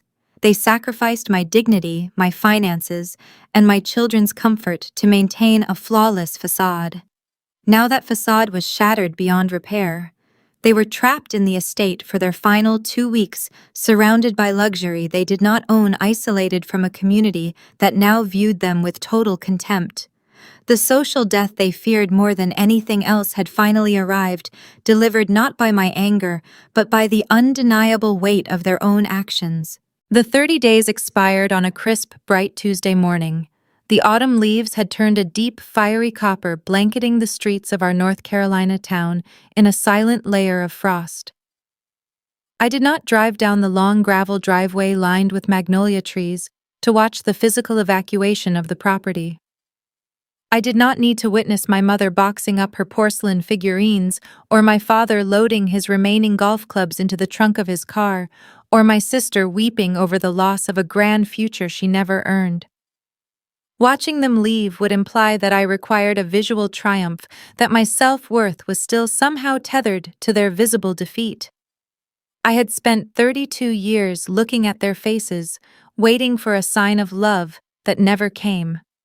I did not need to look at them as they finally walked out the door. Instead, I sat in the quiet comfort of my clinic office sipping warm coffee and allowed my real estate attorney Valerie to manage the key turnover. Valerie arrived at the estate with a formal checklist and a locksmith at exactly 10 o'clock. She sent a single text message to my phone an hour later, confirming that the house was empty, the keys were secured, and the locks were changed. The physical ties were cut clean and absolute. Helen Thomas and Harper were forced to adapt to a reality that did not care about their unearned pride. Bereft of my financial support and facing total social isolation, my parents could not afford to secure another estate. David, financially strained by the preschool tuition crisis and deeply embarrassed by the collapse of his wife's family name, refused to subsidize his in-laws. My parents used the meager remnants of a small personal account to secure a cramped, dated two-bedroom apartment on the industrial edge of town, far removed from the pristine, manicured lawns of the country club district. Harper was forced to share a small kitchen with a husband who now viewed her through a lens of deep resentment. The performative Southern royalty had been reduced to the exact ordinary existence they spent a lifetime looking down upon. Once the property was legally vacated, I stood in the empty foyer of the brick colonial one final time. The cavernous rooms echoed with the ghosts of my childhood. The Brazilian cherry hardwood floors were dusty, carrying the faint indentations where the sleeping bags had been tossed at my children. I looked up at the high ceilings at the formal dining room where I had been treated like a servant, and I realized that I did not want this house. I did not want to raise Leo and Mia within walls that had been saturated with decades of emotional neglect and systematic devaluation. The estate was tainted by their malice. I instructed Valerie to list the property on the open market. The North Carolina real estate sector was experiencing a massive historic boom, with wealthy buyers from out of state aggressively bidding on traditional Southern homes. Within 48 hours of placing the sign on the lawn, a bidding war erupted between two corporate executives. The house sold for an astronomical profit far exceeding the initial debt I had assumed 4 years ago. I took the proceeds from that sale and purchased a beautiful modern craftsman dream home, nestled on a quiet wooded acre on the northern side of the county. The house featured wide, expansive windows that flooded the rooms with natural light, a massive wraparound porch wrapped in honeysuckle, and 3 spacious bedrooms. I paid for the entire property in cash, signing the closing documents with a flourish of black ink. The deed belonged to me, paid for by my own professional labor and the absolute rejection of my abusers. A quiet Sunday morning arrived 3 months later, bringing a serene, unshakable stillness to my new home. The air inside smelled of fresh cinnamon rolls and freshly brewed coffee. The sunlight streamed through the tall windows, painting long golden rectangles across the pristine white oak floors. I stood in the doorway of Leo's bedroom, leaning against the frame, holding a warm ceramic mug in my hands. My 7-year-old son was fast asleep, buried beneath a thick plush-down comforter. He was stretched out across a beautiful queen-sized bed, his arms thrown out wide, completely unburdened by the weight of the world. Down the hall, in her own bright room, Mia was similarly curled up in a large, comfortable bed, hugging a stuffed bear. Her soft breathing a peaceful melody in the quiet house. They would never grow up wondering if they were a burden. They would never learn to associate family with servitude, or believe that their value was determined by how much abuse they could tolerate to keep the peace. I walked out onto the back porch, breathing in the crisp, clean morning air. The pine trees swayed gently in the autumn breeze, a soft rustle that sounded like a long, exhausted sigh of relief. I sat in a sturdy wooden rocking chair, watching the sun climb higher into the blue Carolina sky, and reflected on the psychological truth that had saved my life. Boundaries are not an act of cruelty. They are not an act of revenge or a calculated scheme to inflict pain upon the people who hurt you. Setting a hard boundary is the ultimate, most sacred act of self-love. I did not seek to destroy my family. I did not orchestrate a complicated plot to humiliate my mother or ruin my sister's marriage. I simply stopped acting as their shield. I stopped protecting abusers from the natural, organic consequences of their own actions. When you pull away the hands that have spent a lifetime holding up a crumbling structure for ungrateful people, the collapse that follows is entirely their own doing. My phone rested on the wooden table beside my chair. The screen remained dark, the Do Not Disturb feature still firmly engaged. I knew that Helen had tried to call a few weeks prior, from a new number, likely looking for a way to negotiate her way back into my checkbook. I knew that Thomas had sent a long, rambling email filled with apologies and excuses. I had deleted the messages without reading past the first sentence. The path backward did not exist anymore. I had closed the door, locked the deadbolt, and thrown away the key. The silence that surrounded me was not a hollow loneliness. It was a dense protective peace, a territory I had claimed through fire and clarity. I took a slow sip of my coffee, feeling the warmth spread through my chest, and watched a bluebird land on the porch railing. My name is Lillian Collins. I am 32 years old, an accomplished nurse practitioner, a fierce protector of my children, and a woman who finally learned how to stand on her own solid ground. The drama had concluded, the lessons were integrated, and as I closed my eyes against the warmth of the morning sun, I knew that the rest of my story would be written in absolute, unshakable peace. We grow up believing that the traditional American family is an impenetrable fortress of love and support. We see the glowing porch lights of sprawling suburban homes, the perfectly manicured lawns of the South, and the dining room tables groaning under the weight of holiday traditions. We are taught that blood is an unbreakable bond. But what happens when that fortress is actually a cage? What happens when the people who are supposed to protect you are the ones holding the lock and key? Lillian Collins' story is not merely a tale of quiet, calculated retribution. It is a profound and necessary autopsy of a family that lost its soul to the pursuit of appearances. Looking closely at her life, we are forced to confront uncomfortable truths about how we raise our children, the immense responsibilities we bear as parents, and the invisible emotional legacies we leave behind. When we hold our children for the first time, we do not look at them and calculate their return on investment. Yet somewhere along the line, some parents lose sight of this unconditional promise. In Lillian's home, love was not a given. It was a currency to be earned through servitude. She became the invisible engine powering her family's comfort, valued solely for her financial contributions and her willingness to bend to their will. This reveals a devastating truth about emotional awareness in parenting. Love must be based on profound respect, not utility. When we attach a child's worth to their usefulness, their ability to keep the peace, fix the problems, or fund the lifestyle, we systematically dismantle their self-esteem. We teach them that they are only worthy of space if they are serving someone else. As parents, our highest duty is to love our children for their inherent existence. Emotional awareness requires looking in the mirror and recognizing when we are asking our children to carry a weight that belongs to us. Then there is the insidious poison of favoritism, a dynamic that quietly rots the foundation of the traditional family structure. The juxtaposition between Harper, the celebrated golden child, and Lillian, the designated scapegoat, is a tragedy played out in living rooms across the country. We often think that spoiling a child and shielding them from hardship is a form of aggressive love, but it is actually a profound disservice. By grooming Harper for a superficial life of luxury and shielding her from every consequence, her parents stripped her of resilience, empathy, and genuine independence. They raised an adult incapable of navigating the real world without a safety net. Conversely, by relentlessly exploiting Lillian, they severed the very bond they claimed to cherish. Fairness in parenting is the absolute bedrock of raising decent human beings.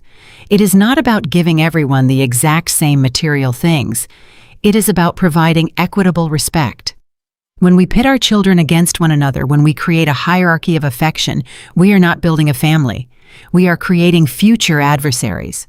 In American culture, particularly in regions like the South, there is a fierce and beautiful pride in tradition.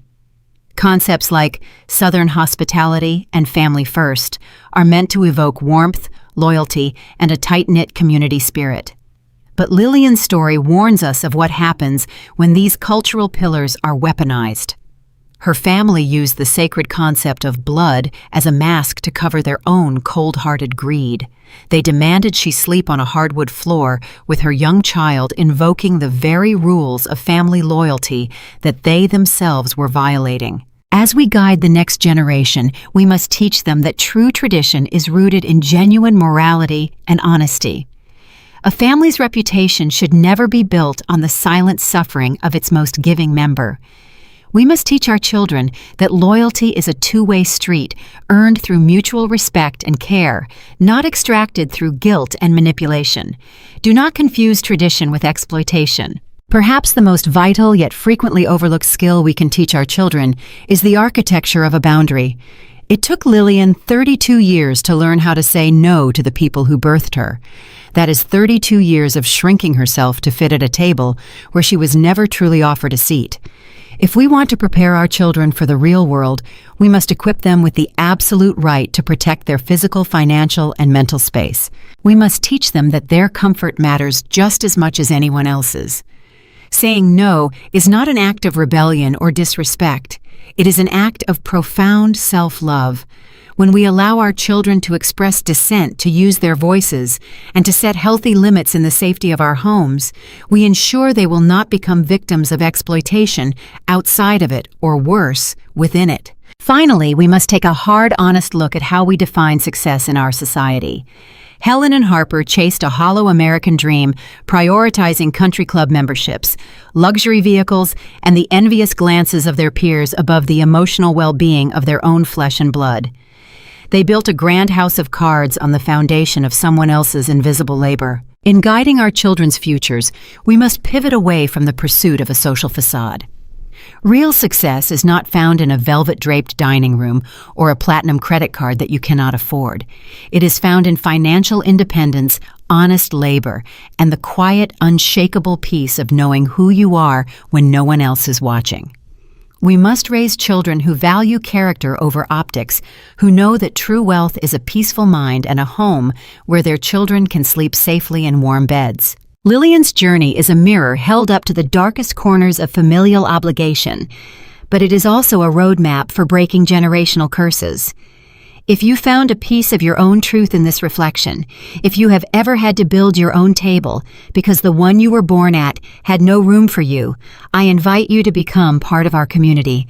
Follow and subscribe to the Orange Vengeance channel, where we continue to explore the quiet, devastating power of setting boundaries, reclaiming your dignity, and taking back your own life. In the end, a family is not defined by matching DNA or a shared surname carved into a wooden sign on a porch.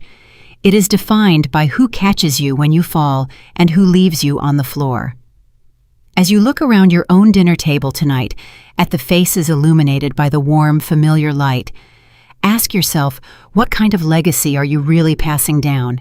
Are you building a sanctuary where your children can thrive, or are you just polishing the bars of a beautiful cage? The answer, much like the truth, rarely announces itself loudly. It usually waits in the quiet in the spaces between the words, waiting for you to finally be brave enough to look.